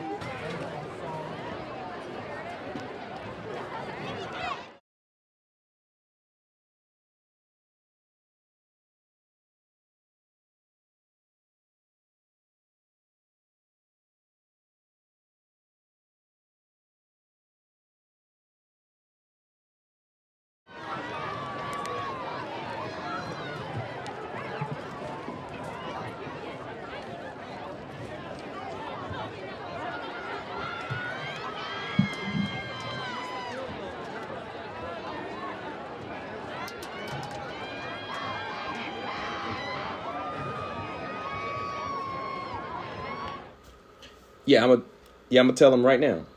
Right now. Like right now. Yeah, I'm going to go tell him. I'll go. Hey, everybody. It's Mr. Tillman. Did you know that some of the most famous musicians, actors, and artists and dancers got their start at their school's talent show? Well, we're hosting our second annual Fury's Got Talent. Yeah, let's go. This November. And it is open to all Fountain Inn High School students. And it'll be here at Fountain Inn. We're looking for singers, dancers, instrumentalists, lip sync performers, comedians, magic tricks, group skits, martial arts, dance, impersonations, poetry, spoken word, and any kind of talent you want to show off. There'll be cash prizes for first, second, and third place winners, along with bragging rights. It's going down Thursday, November 14th, so you got plenty of time to decide what you want to do. Registration info is coming soon. Good luck, Fury.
We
are back as the Tennessee Fury and the Vikings are taking the field. We got about a minute and 50 seconds till kickoff. What do you like to see from the Fury offense this half? And what do you think it happened in the first half that you like? I would like to see a little bit more of the running back run game. I mean, we've seen Holiday, how effective he's been on his legs, but I would like to see a little bit of Bojack, a little bit of Aiden. I think that could be good. I really like the use of the pass game and the use of Sam Holiday on his legs for sure. I mean, that's obviously, I would say the story of the half as far as this game goes is Sam Holiday just being so efficient on his runs, on his scrambles, obviously scoring that big touchdown, and then Crew Hall kicking an absolute boot of a 46-yarder to put the Fury up 11-8. Yeah, I think we really enjoyed all of that being said. I think with the Indians talk, everyone's one game. I think it's a major thing that they need to fix on. Besides that, I like what we're seeing from Fury. I know we have a little bit from 4-4 News from you. We are having a junior parent and student meeting on Monday, October 28th at 6 p.m. For the community. 6:45, we're having some real credit information for upcoming seniors about college applications and all that. We also had our college application day today, so hopefully all seniors get into the colleges they want to. So yeah,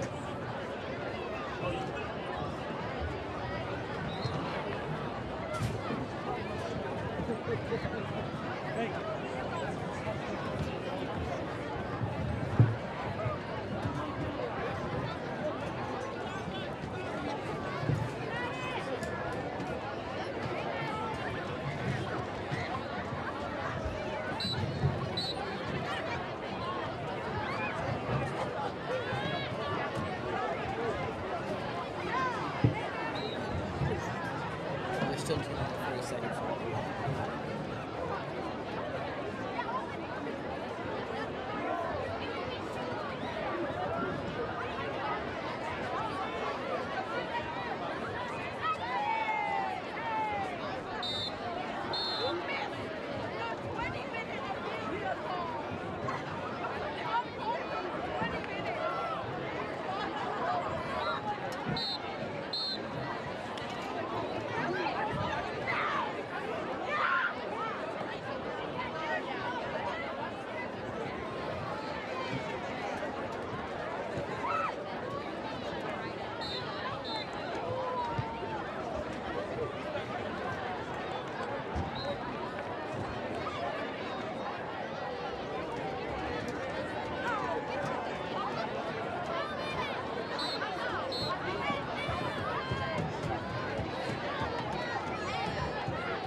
And here we got the Emerald Vikings and the Fountain Fury have taken the field once again, warming up here to prepare for second half action as the Fury will receive the ball to start the half, leading 11-8 heading into the third quarter.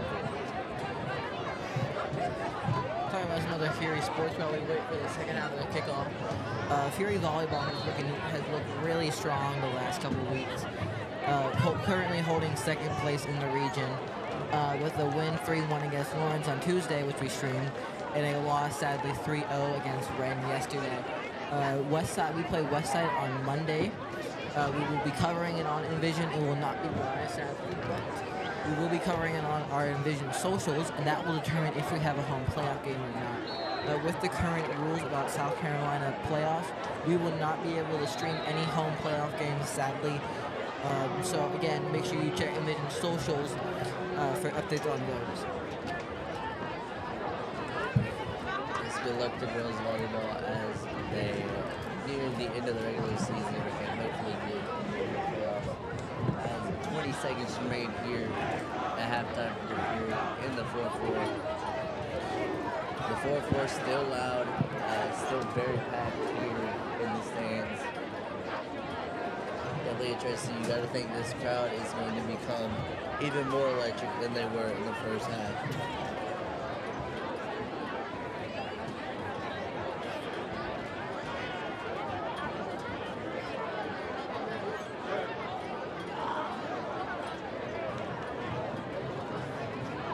Another region matchup currently happening as Wren at home is beating Southside 35-0. Start of the first quarter.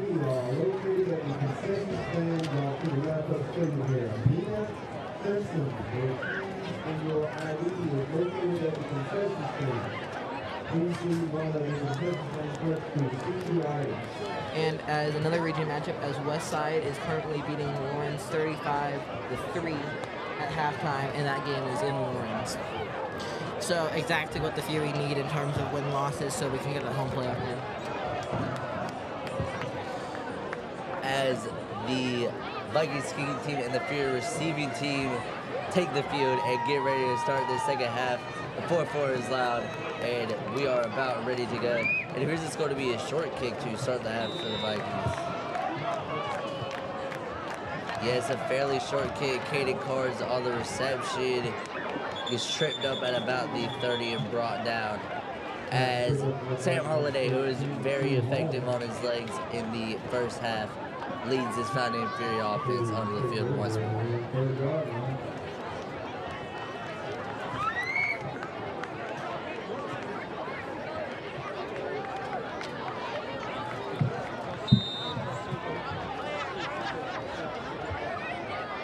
Here we go.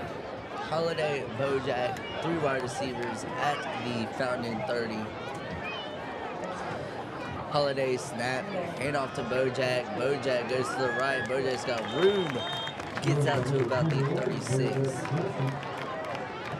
Lucas, we did talk about it at the half how we could see a little bit more of Bojack in that running game as far as the running backs go, and obviously on display there. Yeah, for sure. And I think running thing, we have been efficiently running. I think Sam's really strong on the running game. But again, we need to also throw in that passing game. I just need to see a good play from either Will or BJ right now. And there's another handoff to Bojack, and he is going to be roughed down to the ground by the Vikings. The Vikings, they've been playing rough all game. But the Fury have adjusted well. They've kept their composure. They've stayed calm. Only one unsportsmanlike conduct penalty calls for both teams. As the Fury gets set on a 3rd and 1 here. Holiday, shotgun formation, 3 wide receivers, fake snaps. Bojack handoff, and he's going to push through up the middle. Good for a first down from the Fury. good play there by the Fountain and Fury. It's Stan Holiday again, like she just said, in that shotgun formation. Gets the fake there, jukes out Emerald, gets that nice gap from the O-line, first down Fury. Right, that is something that Bojack is really effective about. He's good on getting through the O-line and getting yards when needed in 3rd and short scenarios, such as that one that we just saw. As this is going to be a 1st and 10 at the 45-yard line here for the Fury. Pay it off to Bojack once more as he is going to be stopped short. Not getting much on the play.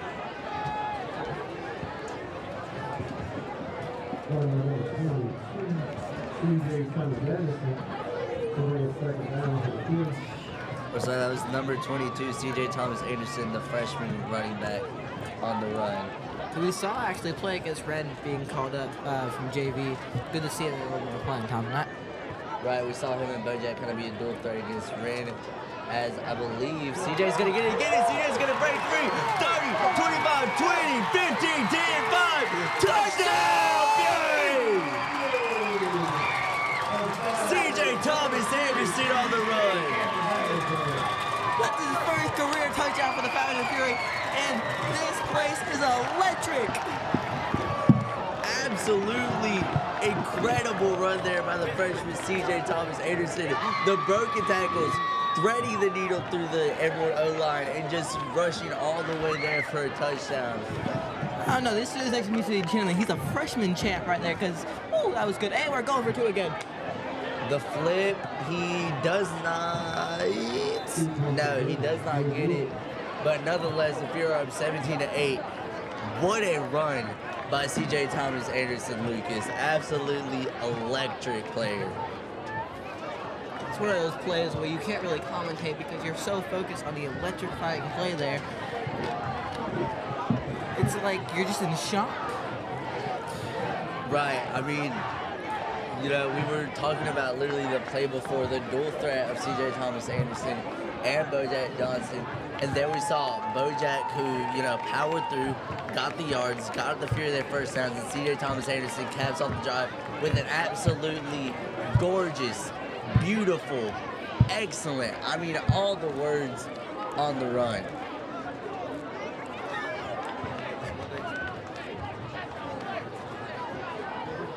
Ooh, some interesting updates from South Carolina football.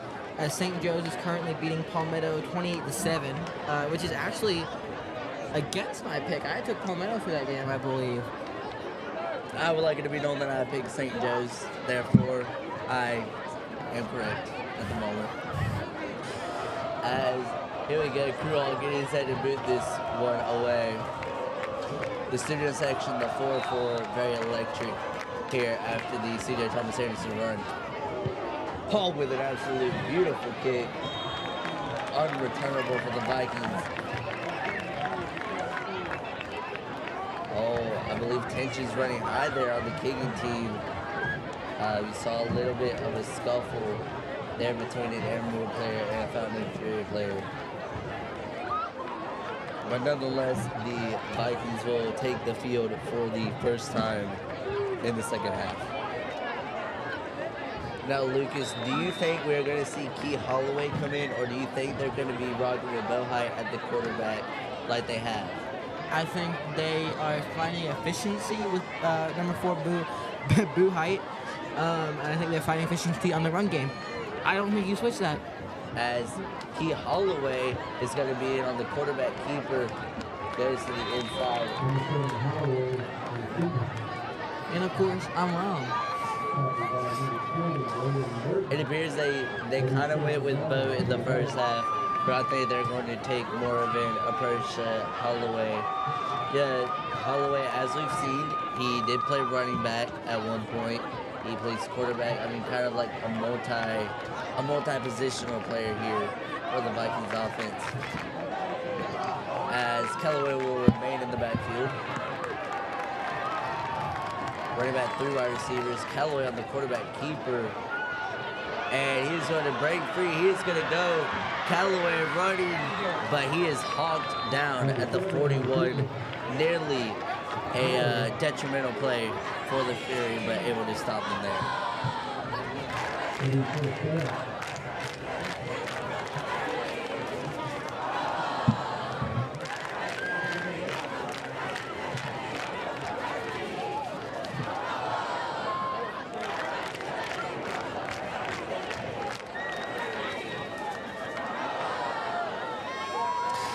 As Bo Height, the freshman quarterback, is back in at the quarterback spot for the Vikings. So, Lucas, it appears they're using Key Holloway more on the quarterback keepers. And as far as the run game and pass game goes, they're going to Bo Height, the freshman quarterback.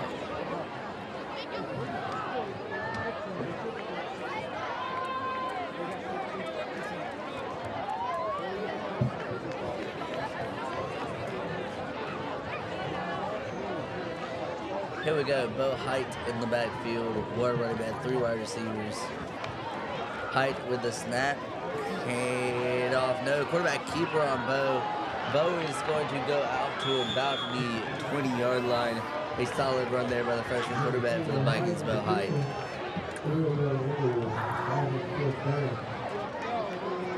Height takes the Vikings out to the Fury 20-yard line, going to bring up a 1st and 10 for them. Unfortunate there is number 6, Isaiah Gresham, does not make the tackle there. I thought that was going to stop him. Right, as Key Holloway is back out as quarterback for the Vikings. They do seem to be swapping out quarterbacks a little more often here in the second half, as quarterback keeper again for Holloway. And he is going to go for an Emerald Vikings touchdown. That will make the score 17-14 here in this game. And Lucas, we've seen the Vikings go to that a lot this drive. Putting Holloway in and going with that sort of to the left quarterback run there, followed by the blockers. Ooh, as Emerald here decides to go for the extra point. Oh. And it's good. Interesting kick there. I don't know if that was just a bad hold or what happened there. Right, that will make this game Fountain and Fury 17, Emerald 15. And we are in for a tight and competitive contest here in the second half. So buckle up, ladies and gentlemen. Yeah, for sure. Both offenses are playing super well tonight. It's just the defensive sides of things that are getting a little sloppy, in my opinion. And I think that's what the coaches are trying to calm down the players. They got to get their heads in the right spot. Right, we've seen both O-lines playing pretty well for both teams. We've seen the quarterback keeper has been very efficient for both teams. And the Fury have went to the passing game a little more than the Vikings have, but it seems to be working out for them as they're leading 17-15 here with 8 minutes and 1 second left in the third quarter.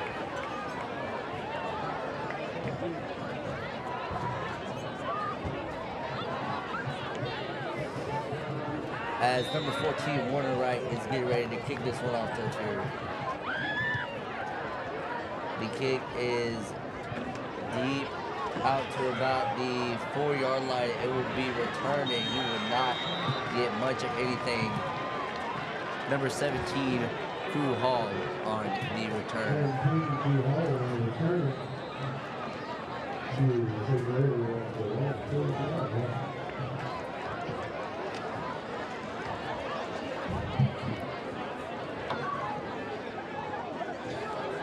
The Fury on the 11. First and 10 here, leading by 2 in the third quarter. Holiday, Bojack backfield, 4 wide receivers. Holiday snap, head off to Bojack. Oh, sorry, that's CJ once again. Sorry, 21-22, you know, hard to differentiate between the two, but that was CJ Thomas Anderson on the run, who appears is getting more playing time, which is always good to see. Love to see that, the freshman running back. And obviously that explosive run for the touchdown last drive. As, here we go. Holiday backfield, 4 wide receivers, 1 in motion. Holiday flush out to his left, throws over the middle, and it is bobbled, nearly intercepted by Emerald. Cool. That was a very, very scary play for the Fountain Fury. But number 7, Key Holloway, who is also a quarterback for the Vikings, cannot hang on to the interception as it is bobbled incomplete. You know you can do it all when you're listed as a receiver, a DB, and a quarterback. Right. Kind of a Travis Hunter kind of guy. Travis Hunter kind of guy, indeed. Holiday backfield at the 10-yard line. The snap gets away from him. And that is a safety for the Vikings.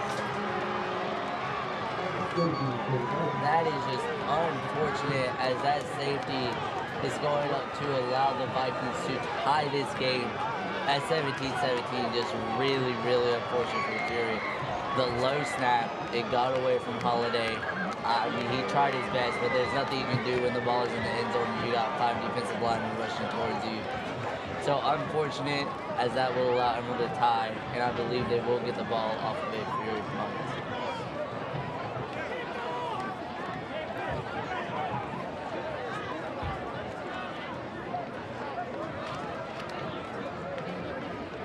Yeah, that was tough. Definitely tough to see, but hey, the game isn't over until it's over. As we're tied 17-17, 7 minutes, 9 seconds left here in the third quarter.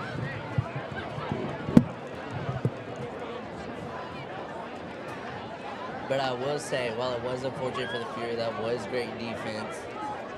Even though it was a low snap and got away from him, it's good on the Vikings to get there to Holiday and force the safety.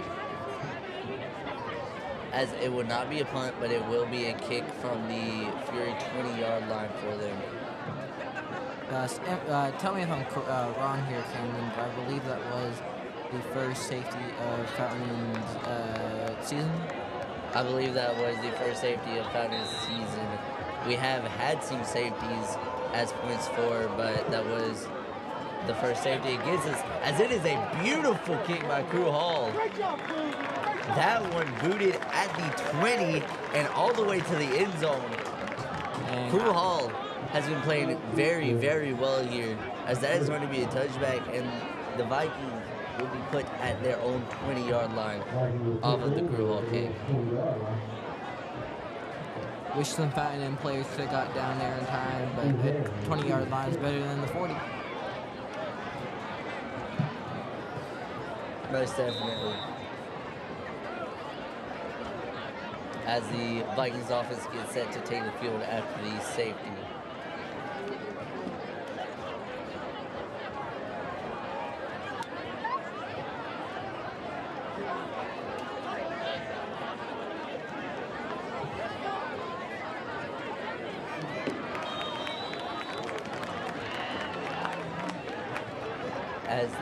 player from the Vikings does not get much of anything. I believe that was number 5, Katie Abney, the junior on the run.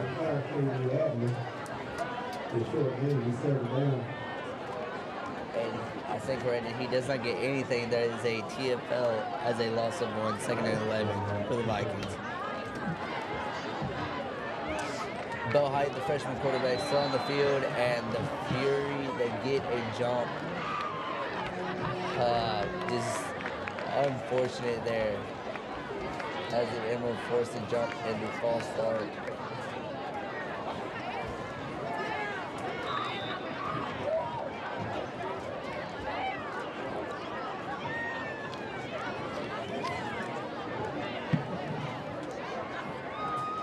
Handoff up the middle, he's going.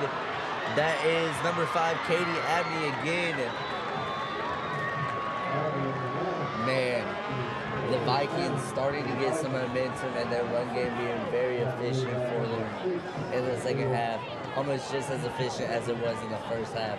But that's going to get them out to about the 48-yard line as we are tied 17-17 here in the third quarter.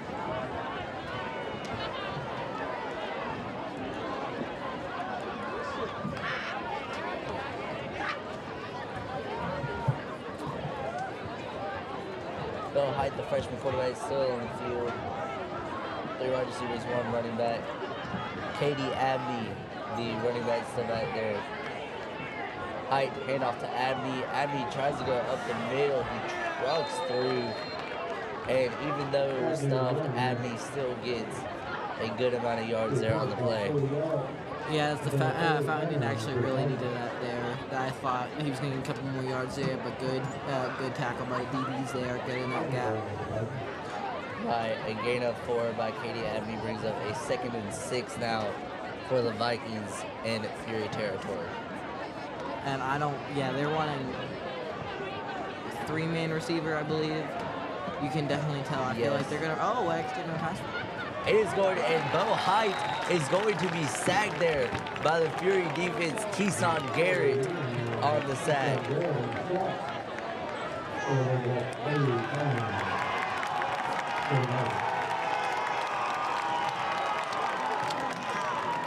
As the serious section is starting to get loud here on this 3rd and 11. A big play here for the Vikings and a big play here for the Fury defense. As number 7, Key Holloway is out there. You got to think this is going to be that QB run, and it is the QB run to the side. Good blocks by the Vikings. Holloway is going. Holloway's still on his feet, but there is a flag back here at the 50. Waiting to see the call. I think it could possibly be a holding on the Vikings. This play could be called back.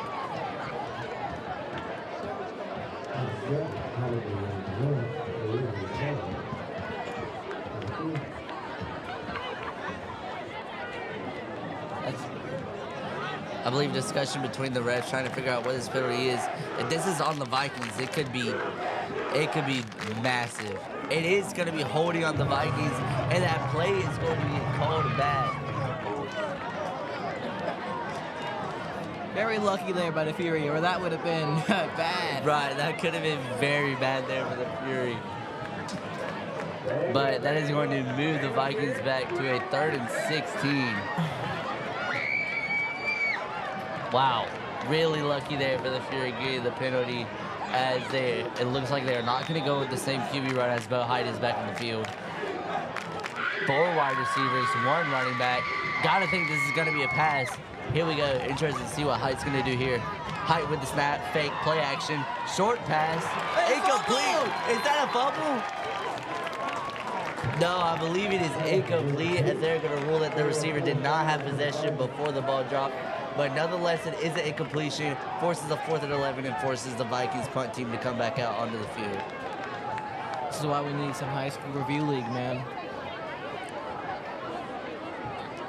We need a camera down there.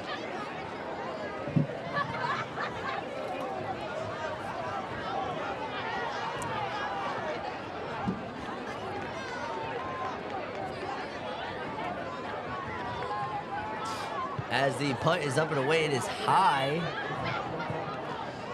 It is already dropped. It is going to be put at about the 28. as this Fury offense is looking to bounce back after the lost snap and the safety, as they are, for the first time this game, coming out onto the field with the ball game tied. You know what we need? Other than the first quarter. You know what we need here right now? What do we need right here, Lucas? We need a Jackson and Joku block for Bojack Johnson running right through for a touchdown. All right, that's what we need right now. Hey, I wouldn't be mad at a Jackson and Joku block at a C.J. Thomas Anderson touchdown like we saw earlier. But Holiday in the backfield, that is going to be Bojack, I believe. Through our receivers, one tight end. Holiday looking to throw. He's looking short. It's caught in a big hit, and the flag comes out. Man. Hey, but great job there by number 19, Levi Keller, able to hang on to the ball even after the late hit. Good call there by the ref. He was out of bounds for a good solid 2 steps, and number 7 there for from the Emerald Vikings has the late hit. That's a call every time. And that was number 7, Key Holloway, who we have said his name a lot on this broadcast, kind of being a very good, the key player, if you will, Key Holloway for this Vikings team. Oh, we're making puns all the time tonight, huh? Obviously. 4 minutes and 3 seconds left here in the third quarter. Tie game, 1st and 10, 46-yard line for the Fury. Holiday backfield. I believe that's Thomas Anderson. No, that is Bojack. Bojack goes up the middle. Good for about a gain of 8. Gonna bring up 8. 2nd and 2 at the 46, I believe that's gonna be. As Bojack is coming off, he's limping a little bit, and C.J. Anderson is coming on. Oh, you hate to see that. Bojack's such an effective piece for this Fury offense. Going to get looked at by the trainers and just really, really hope all is well as Bojack. As Thomas Anderson is going to get that starting spot. Thomas Anderson is going to get that up for the first place. Back on. Thomas Anderson goes out to the right. And gets out to the 35. Now, while that loss to Bojack is big for this Fury offense, you cannot take away from C.J. Thomas Anderson and the plays he's been making. As, honestly, if you ask me, you're kind of getting a similar level player there with Bojack and C.J. Thomas Anderson. As we see C.J. Thomas Anderson, very agile, very elusive. And it appears Bojack is back out on the field, so good to see that. Correction, that is Aiden Birch. Oh, yes. Oh. As Holiday, I believe it was a design quarterback keeper, and not getting much.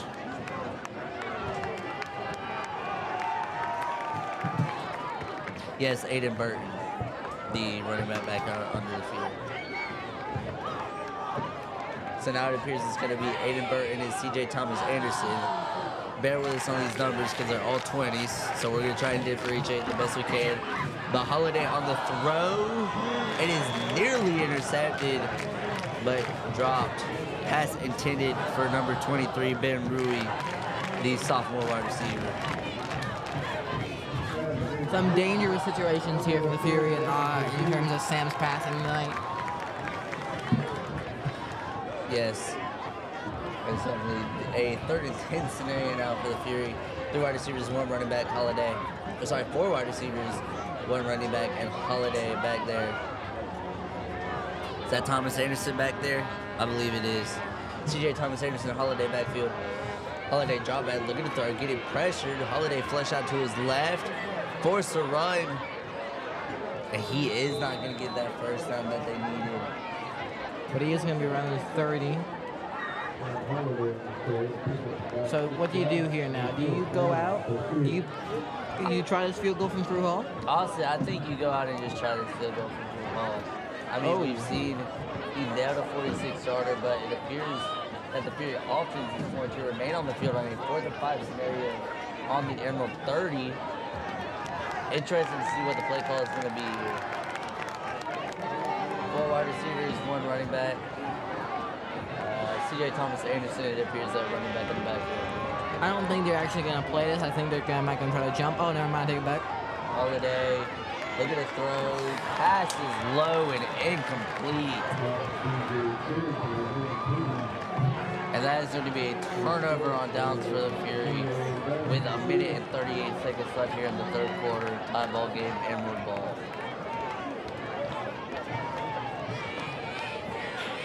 Interesting play call there. I really wish. It was a 47-yard field goal from the 30. Crew already hit 46 tonight. I feel like you should have protected the field goal there. They try to get the extra 3 points. Right, I do definitely agree. Probably should have taken the field goal there, but hey, you got to respect the effort and the want from the Fury to keep this offense on the field to go for that touchdown. As I believe it's going to be Holloway back there. Got to think it's going to be that quarterback run again. Yes, Holloway running the ball, but the Fury picked up on it and knew where he was going, and they get stopped. Tackle for loss. Holloway's helmet came off.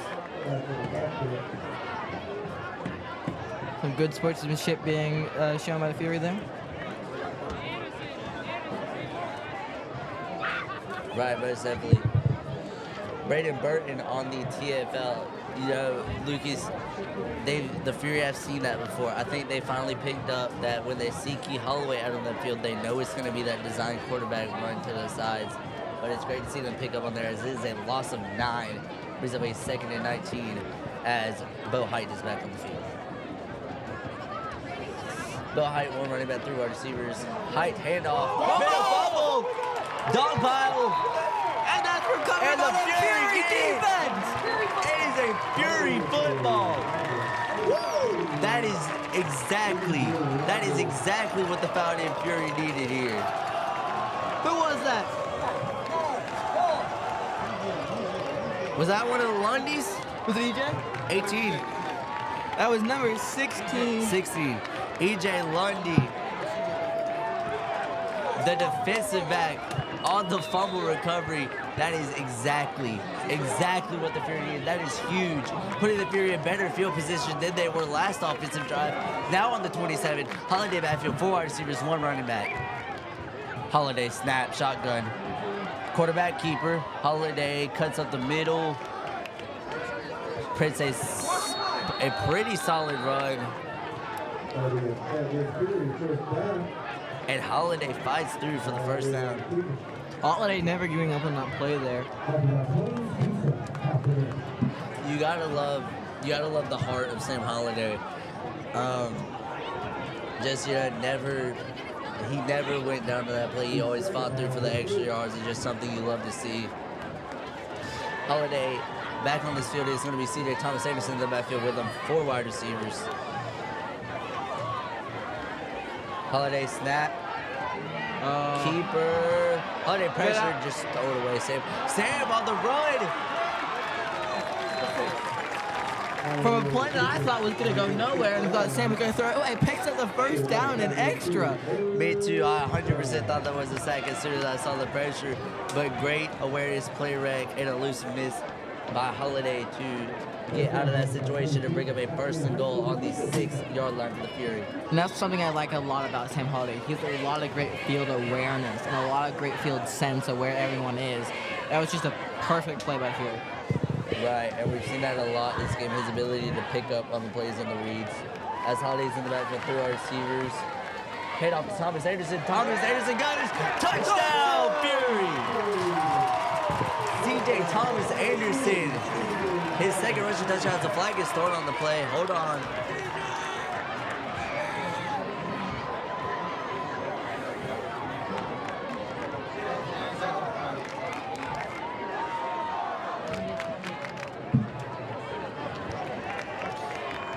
I believe the flag was thrown after the play.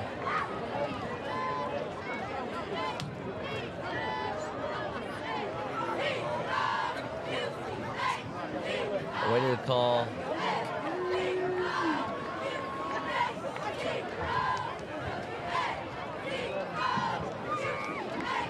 It was after the play, so the touchdown does stand. CJ Thomas Anderson with his 2nd rushing touchdown of the night. 23-17. Crew Hall looking to boot the PAT, and it is good. So the Fury will take a 24-17 lead off of C.J. Thomas Anderson's second rushing touchdown of the night. Lucas, C.J. Thomas Anderson, what a player. Elusive, agile. He's done it all for the Fury tonight. I can tell you one thing, Camden. Our running back future is bright here at the 4-4. Very simply, Bojack, C.J. Thomas Anderson, you can even throw Aiden Burton in there because we've seen him a little bit tonight. And don't forget our receivers, man. I think we just have such a strong potential in the next 3 years even, actually. 2 seasons for Sam Holiday and our sophomores, but 3 seasons for all of our freshmen. Right.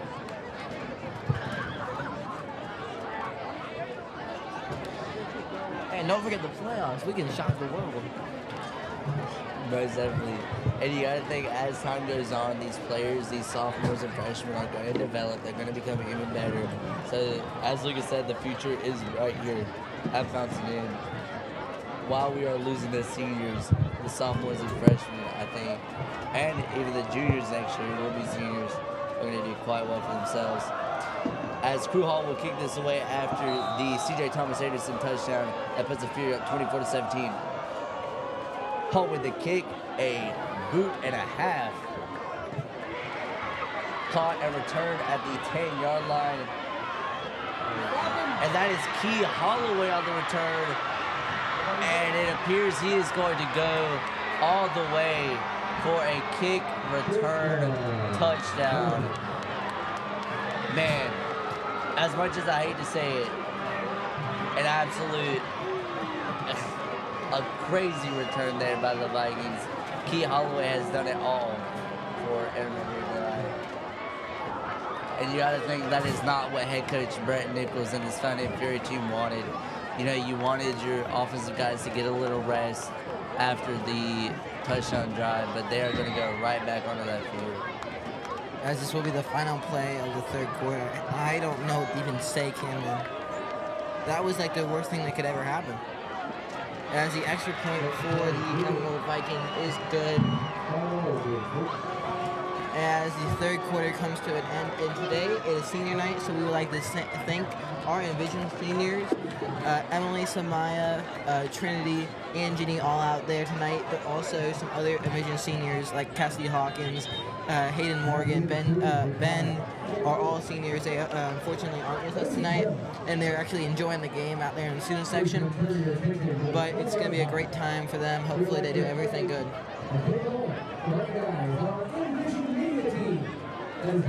As they are being recognized out there on the field.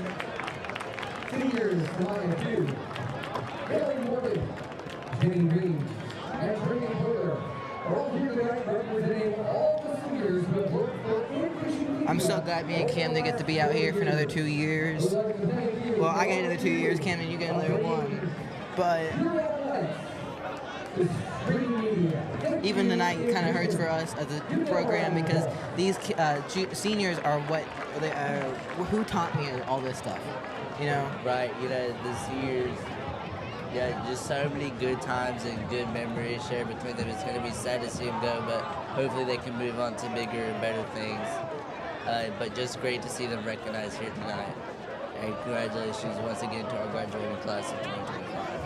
Yeah, some of our graduating classes still working their media stuff, as Vision Media has been partnering with Presbyterian College as sending all of our students to working-based learning. Great, as a short Vikings kick. Well, oh my goodness. That is a flag on the play. A short Vikings kick picked up and returned by Crew Hall. Well, of course, a flag on the play. As that is another late hit call on the Emerald Vikings, their second of the night. Lucas, as we stated in the first quarter, the discipline of Emerald is coming into play here, getting these unnecessary roughness, these sportsmanlike, these late hit calls. It's just not something that you want to see from the Emerald Vikings, especially with it being this late and a tie game. 11 minutes and 54 seconds remain here in the fourth quarter. 4th and 10, 40-yard line. You know, I don't think anyone wants to see it, but I for sure want to see it right now. Right, good thing for the Fury, bad thing for the Vikings, of course. As the return is going to get moved up to about the Emerald 42-yard line. As the Sam the Man chant start to happen in the student section there. Sam the Man, that's a new one. Wow. I like it. I do like it. Yes, Sam the Man. As Sam the Man is in the backfield with C.J. Thomas Anderson in the backfield, 4 wide receivers. Head off to Thomas Anderson. Thomas Anderson's going to try and move and maneuver his way. But he's going to be wrestled down to the ground. Really, it's going to be about to get a 3 or 4 on the play.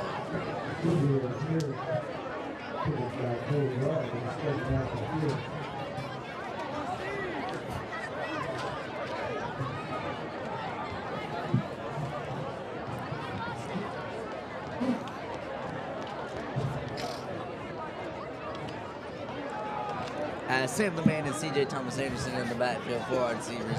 That's going to stay. Sam the Man, yes. C.J. Thomas Anderson and Sam Holiday in the backfield, 4 wide receivers. Holiday looking to throw, forced out to a quarterback keeper as no one is open, but brought down by Christian Foster after getting a 2. Hey, Lucas, you got to think, if you are the head coach of Emerald and you are in this situation, you are seeing these penalties called, what do you tell your team? What do you do to try and get them composed and under control here in this game? They got to get more discipline. The team, in my opinion, the team that's more disciplined is the team that's going to win this game. Right, most definitely. I mean, these unnecessary roughness and late hit calls as Holiday is going to be pushed out to the right. He's going to scramble. Quarterback keeper Holiday still on his feet. Gets out to about the 27-yard line. Holiday has been very, very good this game on his feet, as he is always. But we have seen it a lot more this game against Emerald tonight. It's my new favorite chant here, Fallon. That might overtake the Navy Rumble. We should do Sam the Man for pep rallies instead of the Navy Rumble. As Holiday and Thomas Anderson in the backfield, 3 wide receivers. Holiday hand off to Thomas Anderson. Anderson's going to go up the middle. Once again, wrestled down. About a 4-yard pickup. Sorry, I believe that was Aiden Burton, number 24. See, Bojack 21, C.A. Thomas Anderson 22, and Aiden Burton 24. Very hard to differentiate between them. So apologies for any wrong calls here as far as the running backs go.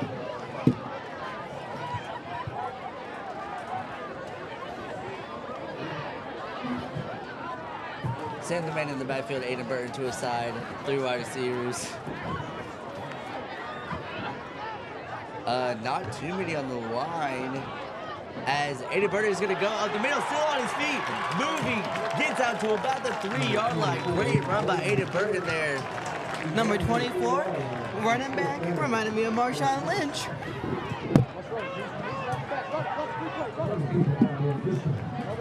Number 24, Aiden Burton out there. As number 19, Levi Keller's going to come out onto the field. Whistle is blown. And a timeout is called by the Emerald Vikings. The coach hopefully looking to get their team in control. We'd like to congratulate Jackson and Joku again for making the Touchdown Energy Bowl. He'll be playing for the North team and the North and the South. I'm excited to see what he can do. So congrats to Jackson.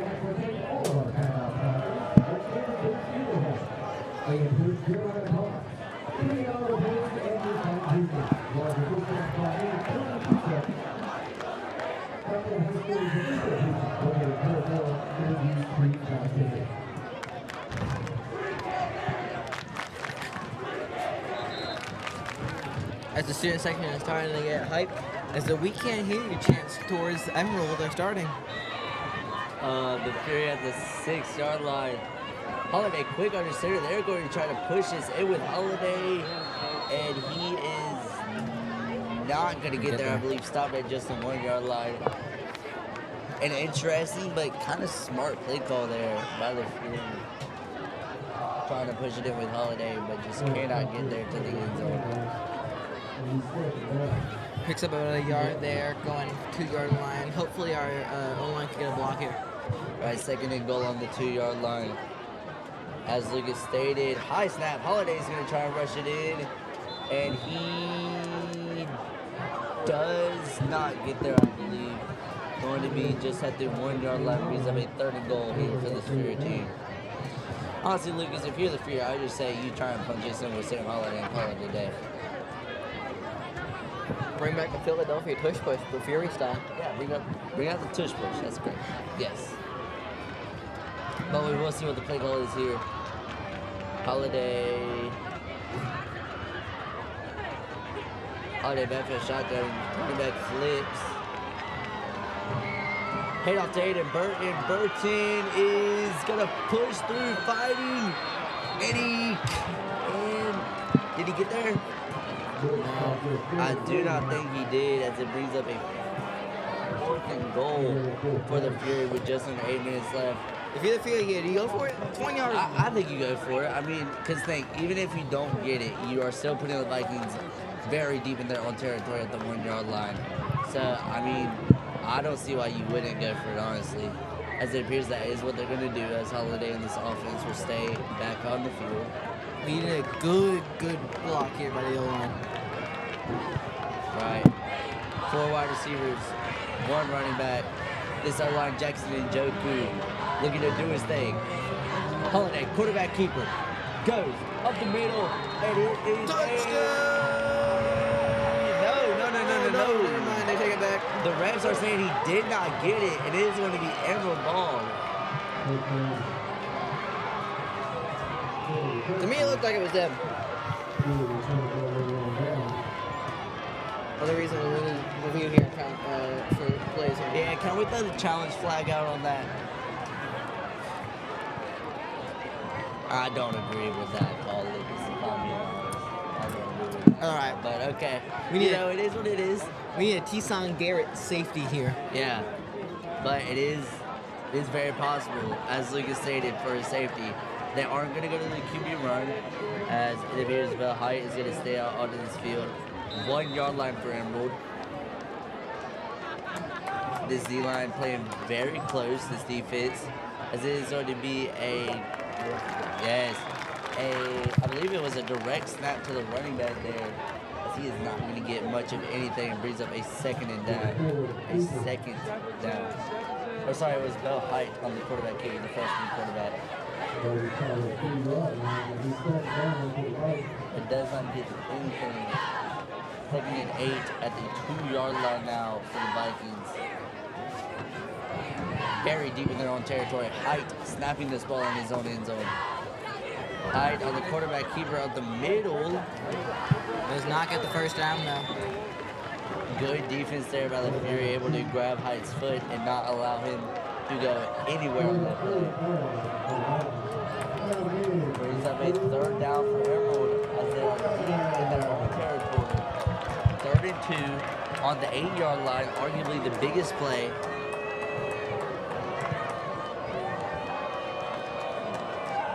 A little over 6 minutes left here in the 4th. Interested to see what Emerald's going to do and how this defense responds. Height, it's going to be a handoff. He is going to get a first down. They do bring him down at, I believe, the 19-yard line. Unfortunate there, but hey, Emerald is still at their own 20-yard line. They still got a long ways to go. But what's really going to suck is if they find a way to chew this clock out and go down there and score a touchdown. It's not gonna happen, McKenna. Not gonna happen. Height is back there with, I believe, 2 running backs accompanying him. No, 1 running back, 3 wide receivers. Height with the snap, shotgun, handoff, fake thrown by Height. Number 5, that is KD Abney.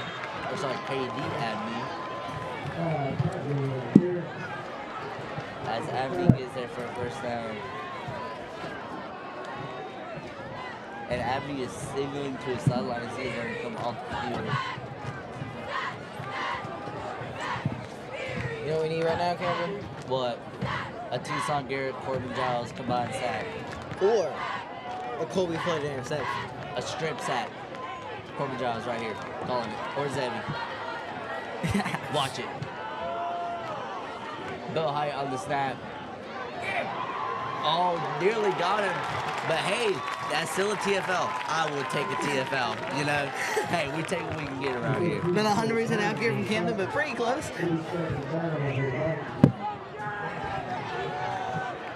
Alright, well. It's hard to read the numbers, y'all. Gonna go 2nd and 12 after the TFL for Emerald. Height's still out there, not gonna go to the quarterback run. I mean, they might, but it's not gonna be that right side run. Height with the snap. Quarterback keeper, he's got room and tons of it.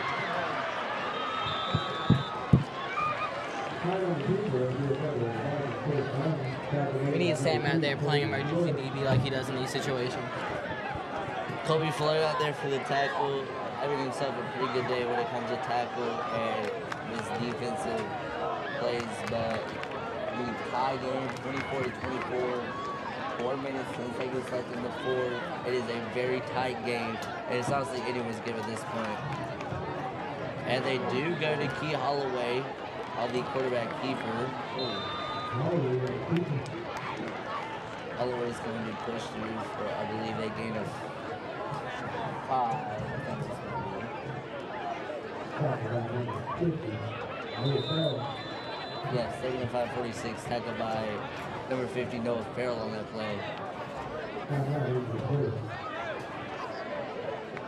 And trying to identify who that player is down for Emerald.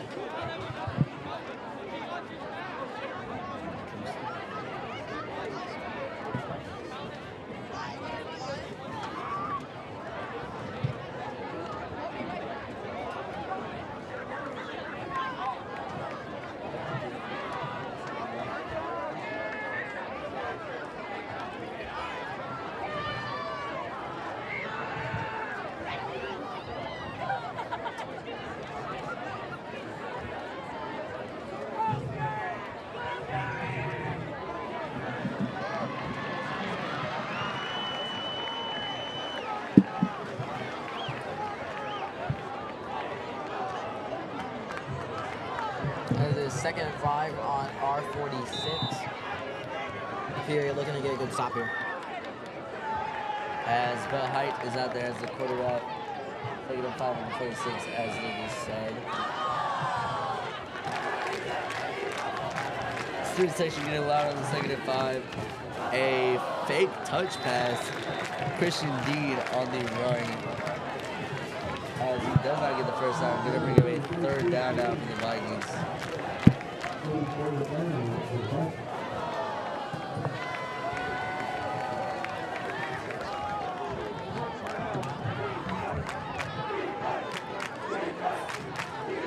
Height stays out onto the field, not going to be that quarterback run.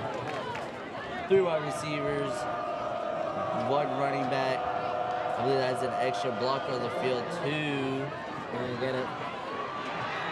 Head off to Katie Abbey, and they're going to get it as the first down. Man, Emerald running this clock out nearly in field goal range. Lucas, I really hope this isn't a Woodruff game, you know. Woodruff or Palmetto. Woodruff or Palmetto, where the opposing team wins on a last-second field goal. But they're running this clock out. You got to think that's a game plan. I mean, they're keeping their physical running back, Katie Abbey, out there. I mean, we've seen how he can push for yards. Only 3 wide receivers, an extra blocker in there. Keep off from Height, as he's going to be brought down. As number 5, Tank Graham hits him with a nice little tackle.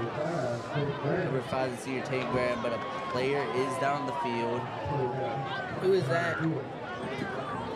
Oh, that's number.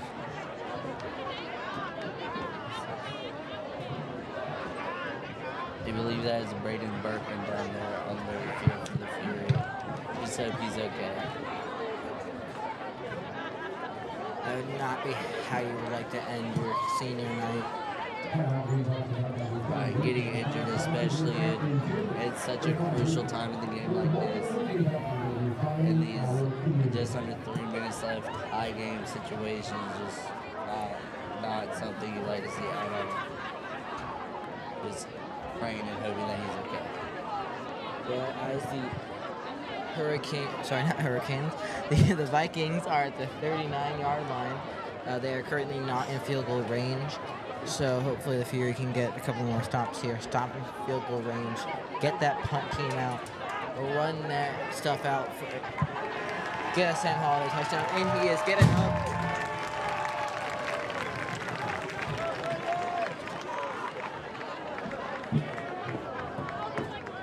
It is good to see that he is getting up from 2 trainers that hopefully, just hoping and praying that he can heal up soon and get back out there, especially before the playoffs start.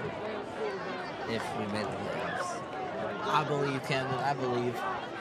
I do believe too, but man, this game against Emerald is tight, man. As we see Key Holloway out there, probably gonna go to this quarterback run again. Yep, there's the motion. That is more like what we're looking at. Low snap. It is a reverse though. And they bring him down. Huge TFL.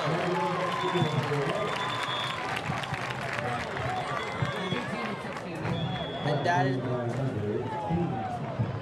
Number 16, EJ Lundy, and number 18, Rowan Long on the tackle. Is there a timeout called there? Updates from the 4A region. Westside is currently up 42-3 against Lawrence.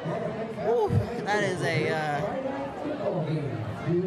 interesting score for sure. And Southside is currently using the red 35-0. Hopefully the Fury can win this game because that's the exact outcome that the Fury want from this game. Is they need to win, Southside needs to lose, Lawrence needs to lose, and that's what looks like about to happen. But as we saw, Key Holloway with the snap, I think we all thought it was going to be that design QB run. He flips it to the wide receiver, Armand Key on the reverse, but just couldn't fool the Fury enough as it is a loss of 8. It is 2nd and 18, and if they were in field goal range, they definitely are not, so it is going to be a lot of ground to make up here for the Vikings on the 2nd and 18 with Bo Height back out there as the quarterback.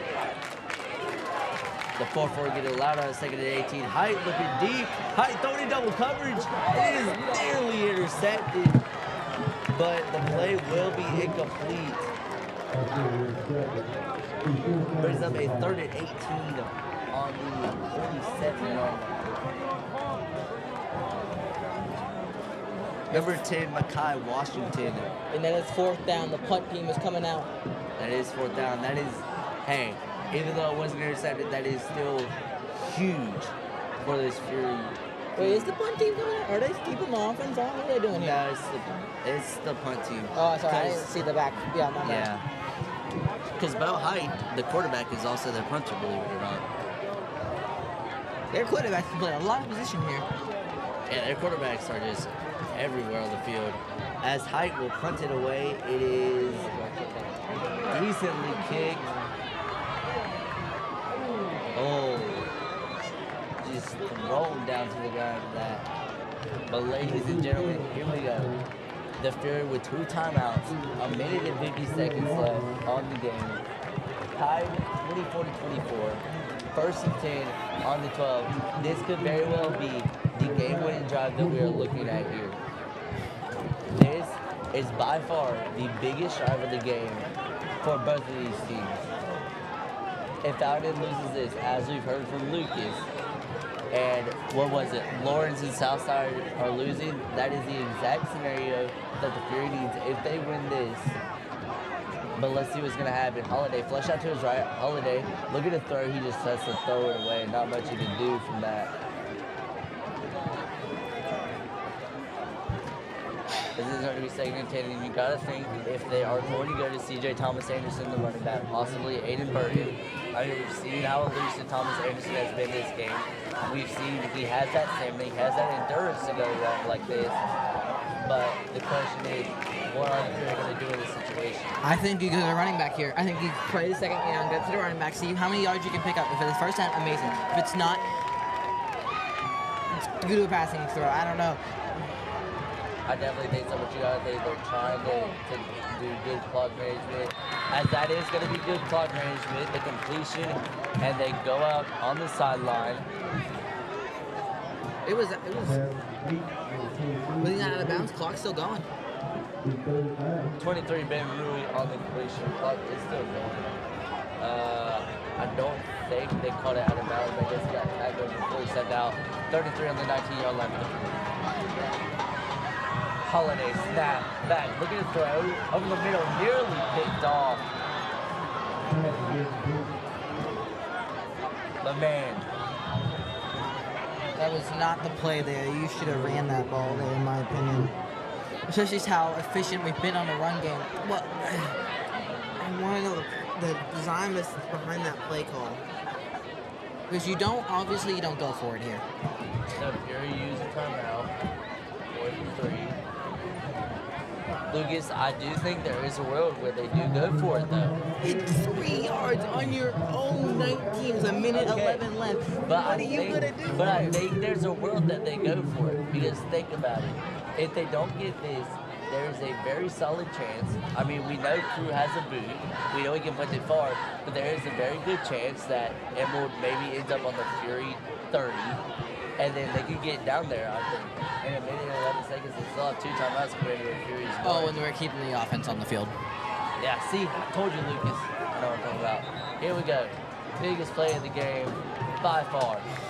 Holiday. Who's that? CJ Thomas Anderson back there. 4 wide receivers. Here we go. This is all or nothing for the Fury. If we don't get this, it is practically game over. Holiday in the backfield. Thomas Anderson. Holiday fake. 4th and 3. This could be very well for the game. Oh, I think they're just trying to make him I think jump. they're trying to make him jump.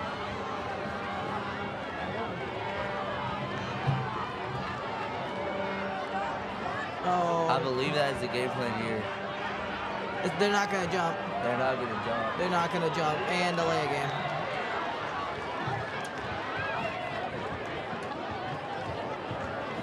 Yep. All right, defense. Honestly, if you ask me, I just would have called the timeout and just tried to make them jump in the first place. Then the clock is also running out, which means they don't have a lot of time. But now they have a little over a minute, which is very well possible. Yeah. No matter where this punt lands, it's very much possible for them to get down the field and score, especially with Crew Hall punting the ball from our own 2-yard line. And the Emerald receiver or the return man is out there not even in Emerald territory. Oh. And Hall with a pretty solid punt. Good bounce. A great bounce, as that is going to put the Vikings at their own 38-yard line. 2 timeouts left for the Vikings. A minute and 1 second left. Tie game. They're on 37. As it was for the Fountain and Fury, this could also be a game-winning drive for the Emerald Vikings. Lucas, I don't know about you, but by far, win or lose, this has been one of the most exciting games of the season, I feel like, for the Fury. It has been. It'd be nice if I wasn't a little stressed out right now, but We would love to cap this one off with a win. I could possibly see an overtime situation. That is also very well possible if they don't get down here and score. They are going to go to that quarterback run, I believe, with Key Holloway. Yes, up the middle. Tries to get something, but can't get much of anything. and yeah, Emerald's gonna take a timeout here. Emerald will use one of 2 timeouts here in the 4th quarter with 52 seconds left on the clock.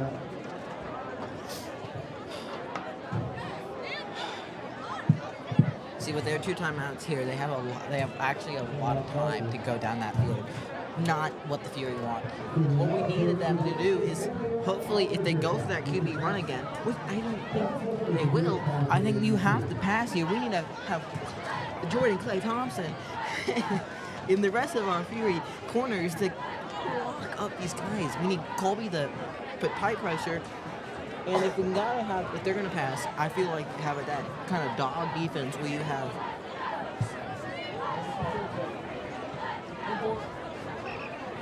that dog thing where you have a semi-tight pressure with a linebacker behind the receiver. Right. As we look at Bo Height, Katie Abney, Key Holloway. I mean, we've seen Christian Dean be effective for the Emerald offense, as well as Armand Key. As it is going to be Bo Height. I believe that's going to be Katie Abney in the backfield joining him. 3 wide receivers. Abney, Height, backfield. 54 seconds left on the clock. 33, Christian Dean in the backfield. Height. The pass, they get out of bounds. I believe that is going to be good for a gain of 2 and bring up a 3rd and 3 on the 40, I think. Yeah, 3rd and 5, 49 seconds. It drawed off 5 seconds on the clock off that play. Right.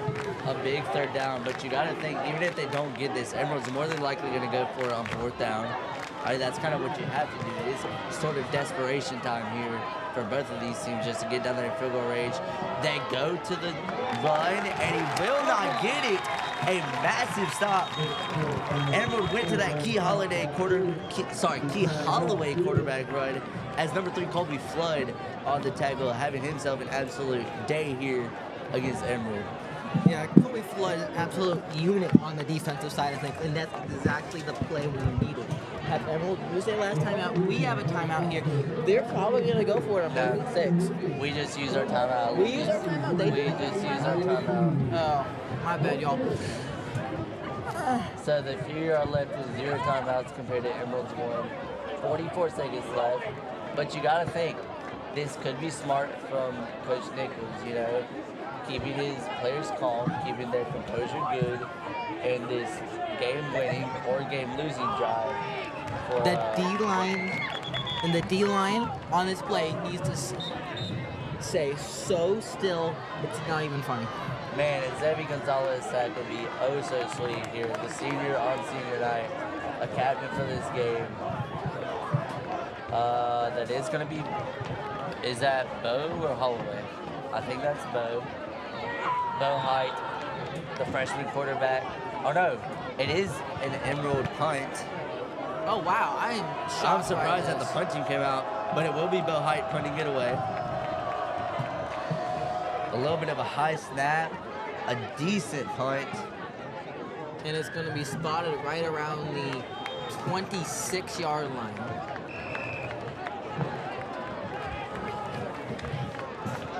You gotta think, what do the Fury do? Do you think they go down there and try and kick a field goal, or do they just run the ball and send this into overtime? The smart, logical play would be run the ball and take it to overtime. But are they going to do that? I mean, no offense, but they did go for it on that 4th and 3 scenario. And, well, no, they didn't. They just brought the offense out to try and jump. Yeah, never mind. I just don't know what they're going to try here. We have a 4-man receiver all lined up on the left side of the field. 35 seconds left. They are going to pass. Holiday's looking deep. Holiday's looking Zach Madden.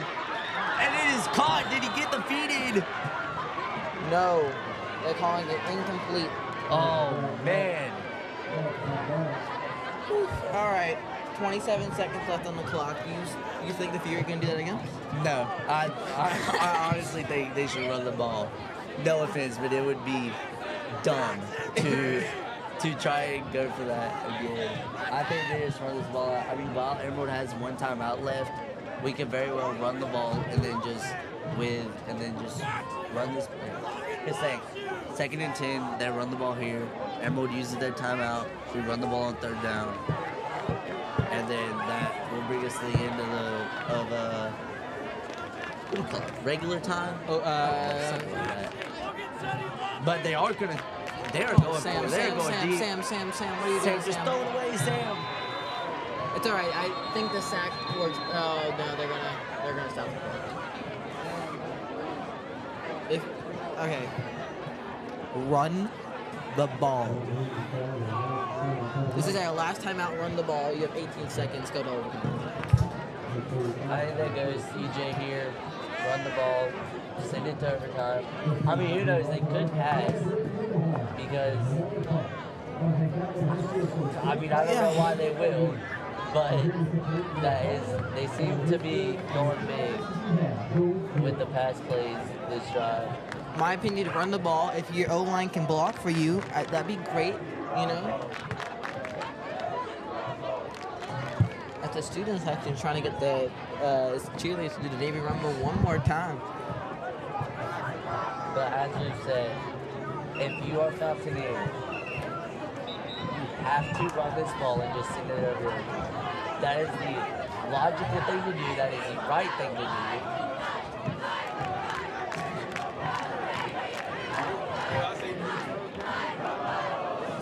There we go. 3 wide receivers. Oh, sorry. Are we 5? No, 4 wide receivers, 1 running back. Holiday out there. Are they going to pass it again? We are going to find out. 18 seconds left. They are. Holiday runs out to his right. Passes caught. First down. Is it? Ben Rui on the reception.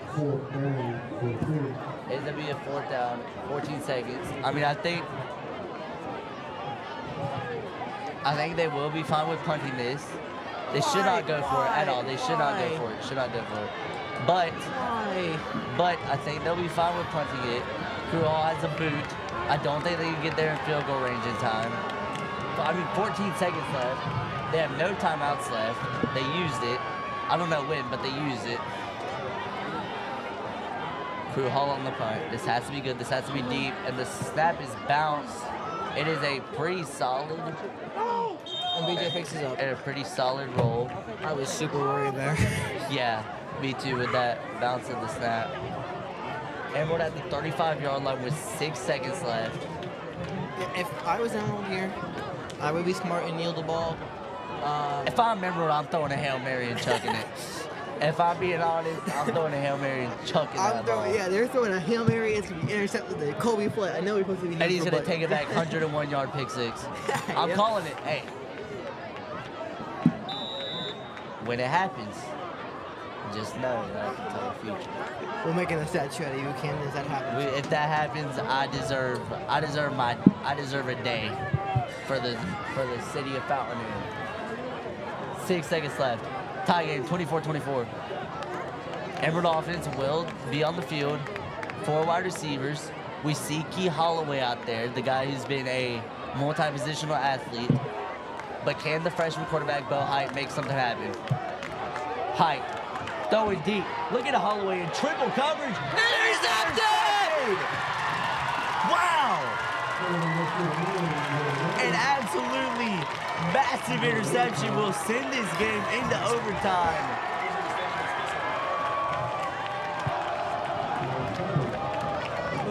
That was number 13, Kaden Cards, on the interception. The senior on senior night comes up big, forces this game into overtime. And ladies and gentlemen, for the first time this season, and I think possibly ever, the Fountain Inn Fury will be heading into overtime with the Emerald Vikings. Playoff implications in full effect. Fountain Inn wins this. I believe Lawrence and Southside will end up losing. Lucas, why don't you explain to the people what happens if Fountain Inn wins this and Southside and Lawrence lose? Okay, so Fountain Inn wins this game. That puts us currently in 3rd in the region. Now, after that happens, right? Southside loses, Lawrence loses. We play Southside next week. We play Lawrence next week. We win both those games. Home playoff game here in the 4-4. And what a sight that would be. So you heard it there, folks.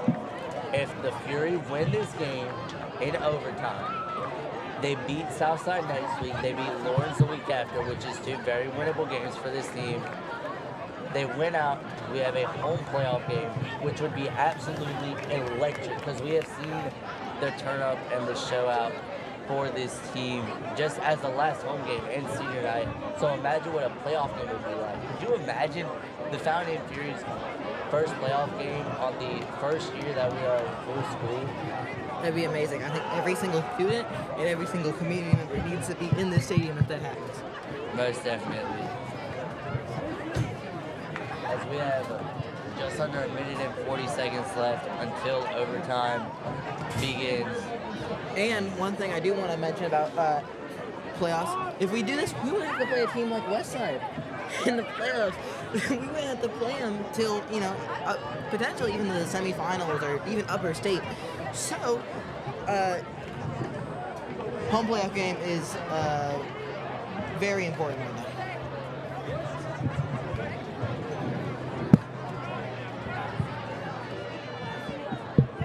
And does the Fury win this game tonight? First ever home region win.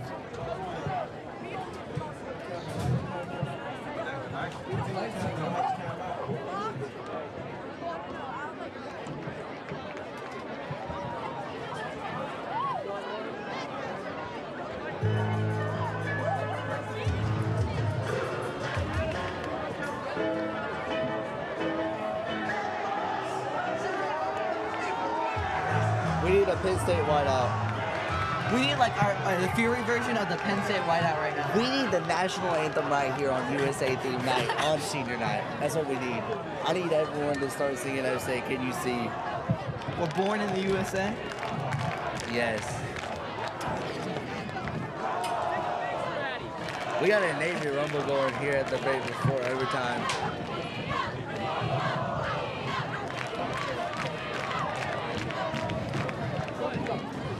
This is huge. This is the first time in school history that Fountain has went into an overtime game. We see Captain Zevi Gonzalez and Jackson Njoku, both seniors. We see number 2 Carson Wright coming out there for Emerald for the coin toss.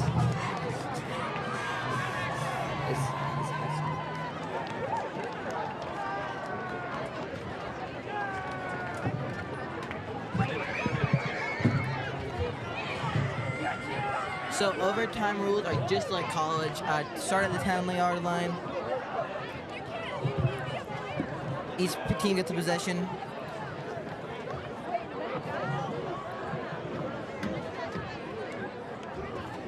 I don't know about you, Lucas, but my heart is pounding out of my chest. Dude. Just what a scene it would be for this team to win in overtime in a game where if we win this and win out, we have a home playoff game on senior night, on USA theme. I mean, it's just perfect. Yeah. Also, I've watched a lot of stressful games this year. Liberty, Woodruff, Malden. This is a game that's a must win.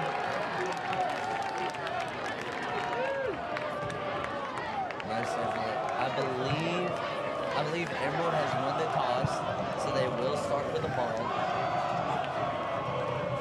At least I believe that is the situation. Student section, the 4-4 getting loud. Well, Bamba needs to start playing here, man. I need a national anthem. I need a party in the US, party in the USA. I need something here. Yes, it will be the Fury defense coming out onto the field. And I believe the Emerald offense will take the field any second here. Overtime. 24-24. Jackson Njoku, number 75, is on the D-line now. Smart play there. That's very smart. I mean, this D-line has pulled through in these types of situations. We saw earlier in the game when the only time that Emerald was in the red zone and they actually, they called a play. We have seen them come up big on the stop. They run the ball. He doesn't get much of anything. And that's number 75, Jackson Njoku. As y'all can tell, I'm a little hyped right now. And Njoku normally an O-line out there on the D-line. Very smart play by Brad Nichols and the defensive coordinator, Coach Cunningham, to put a guy like Njoku out onto that D-line. 2nd and 11 at the 11 for the Vikings. Bo Height out there. One wide receiver lined up way deep, I believe in single coverage. Yes, Height's gonna look there. He went to number 15. No, what number was that? All right, Sam. All right, Bojack. All right, Zach. Come on, BJ. All right, we believe. Number 19, Max Bliss, cut over the middle, got the reception touchdown. Emerald sidelines went wild, but it ain't over till it's over. I mean, while Emerald did score, the three still have a chance to score a touchdown and send this into double OT. They do get the PAT. It is a 31-24 situation. Lucas, I mean, we've seen the Fury stay pretty calm up to this point, but this is a whole nother level. I mean, you take like the third quarter and fourth quarter and compare it to this overtime where you have to score a touchdown and get at least a PAT to keep this thing in it. I mean, it's unbelievable. But do you think the Fury are going to be able to stay calm in this situation? Yeah. They need to, first of all, not false start, not jump. Sam needs to figure out and stay cool, stay collected, get that touchdown. Right. Now, here's the thing.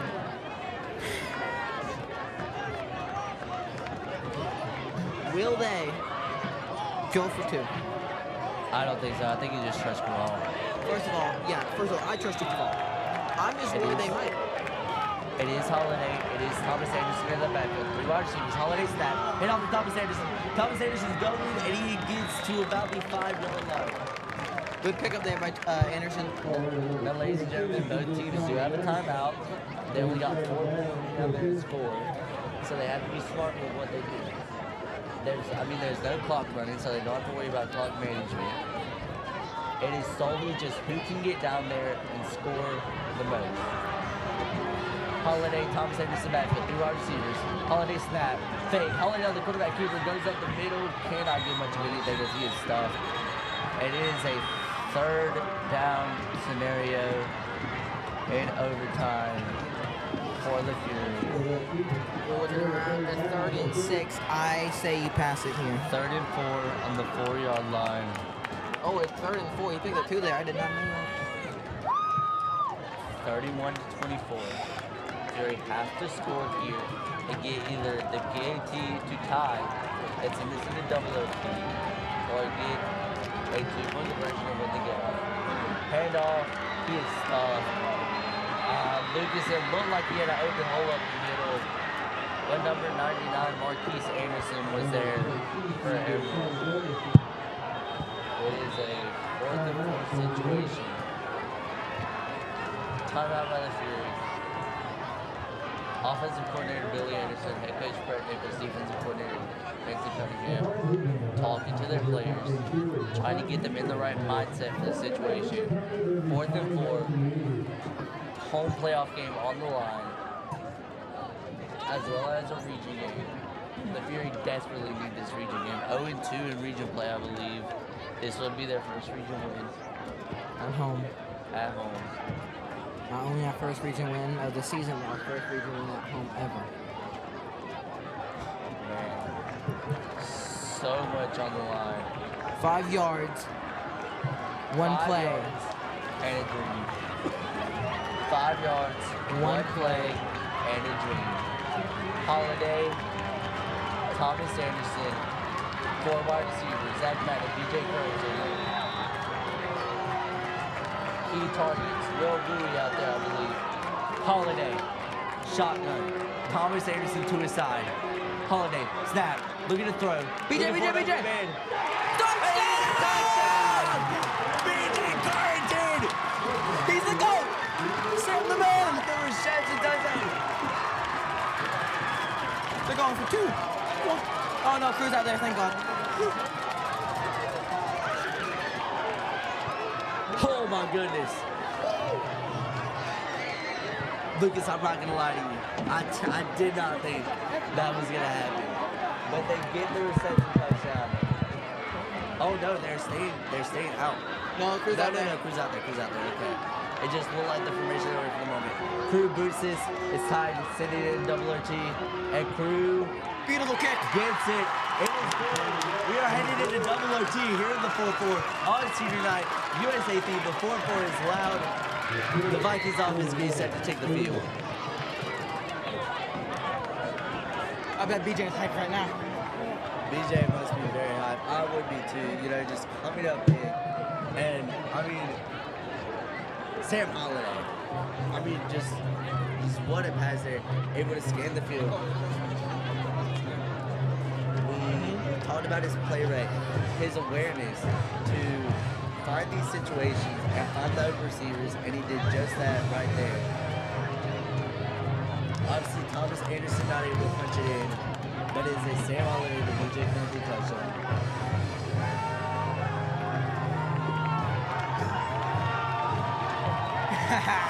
And the student section is getting hyped.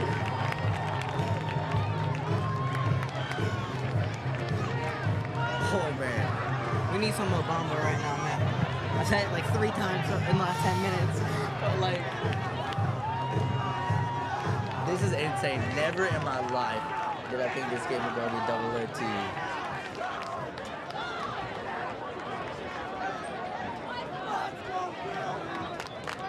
yep, it's being switched to the other side. I got the windowsill blocking my way.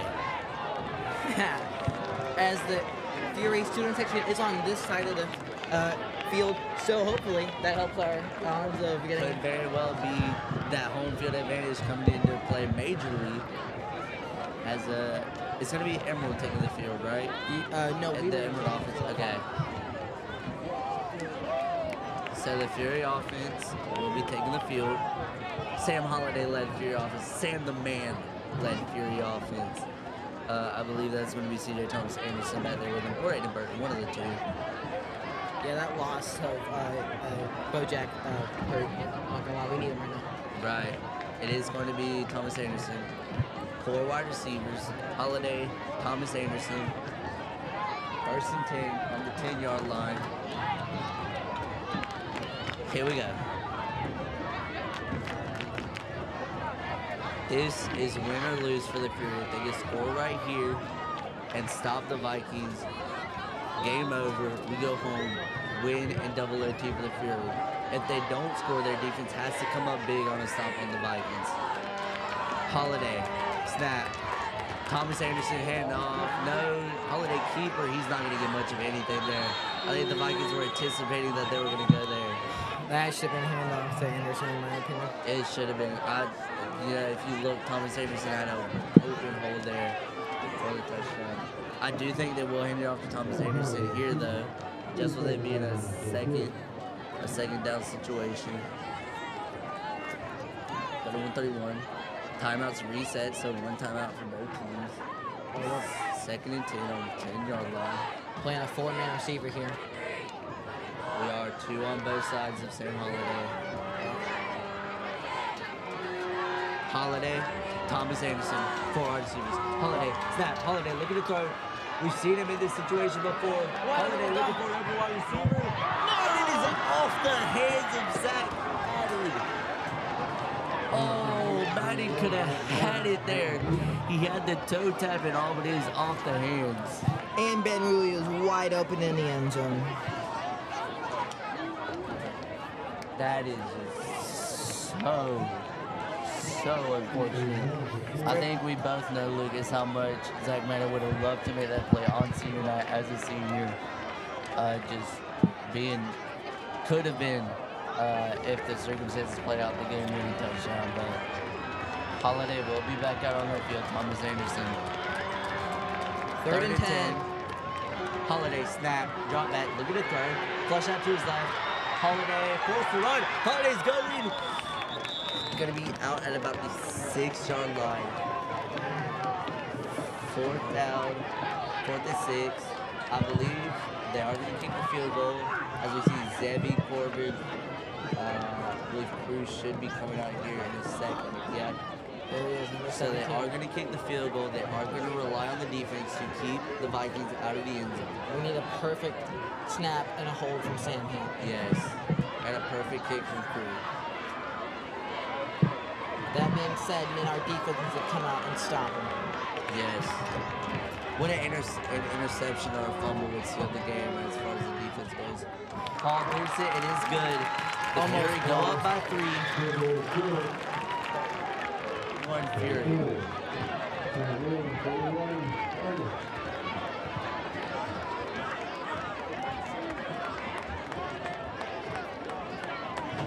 camera battery is about to die.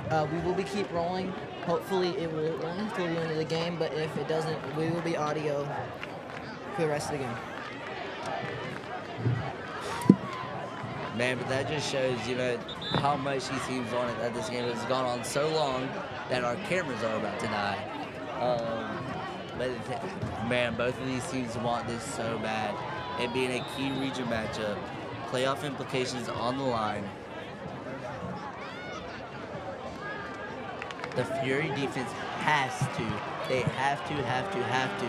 make a big stop, keep them out of the end zone. They are not going to go to the quarterback run. It is going to be Bo Height, the freshman quarterback, who has been playing exceptionally well this game with three running backs. Oh! And the snap is a little to the right as Height is going to drop it, and that will put the Vikings back at the 12-yard line. Bring it up at the 17-yard line. My goodness. Bringing up a 2nd and 17 now for the Vikings. They got a long ways to go if they want to score a touchdown and win this. An interception, a fumble recovery by the Fountain and Fury would seal the game, but can they make it happen is the question. Height, Foster in the backfield. Christian Dean joining them in the backfield. They got one wide receiver out wide. Are they going to go to him?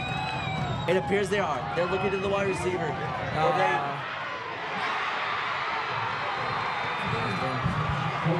And ladies and gentlemen, Emerald has won this game. Man. Oh man, this one stings more than anything because it was so close. Double OT, senior night, we could have won, but all things aside, the Fury did play one heck of a game. But unfortunately, the final score from the 4-4, I believe it was Emerald 40, Fountain Fury 37. But ladies and gentlemen, me, Lucas, and the entire Envision Media team would like to thank you guys for being here with us on these broadcasts week after week on the home games. And we will hopefully see you next season. But the final score from the 4-4, 40 Emerald Vikings, 37 Fury. See y'all. Thank you.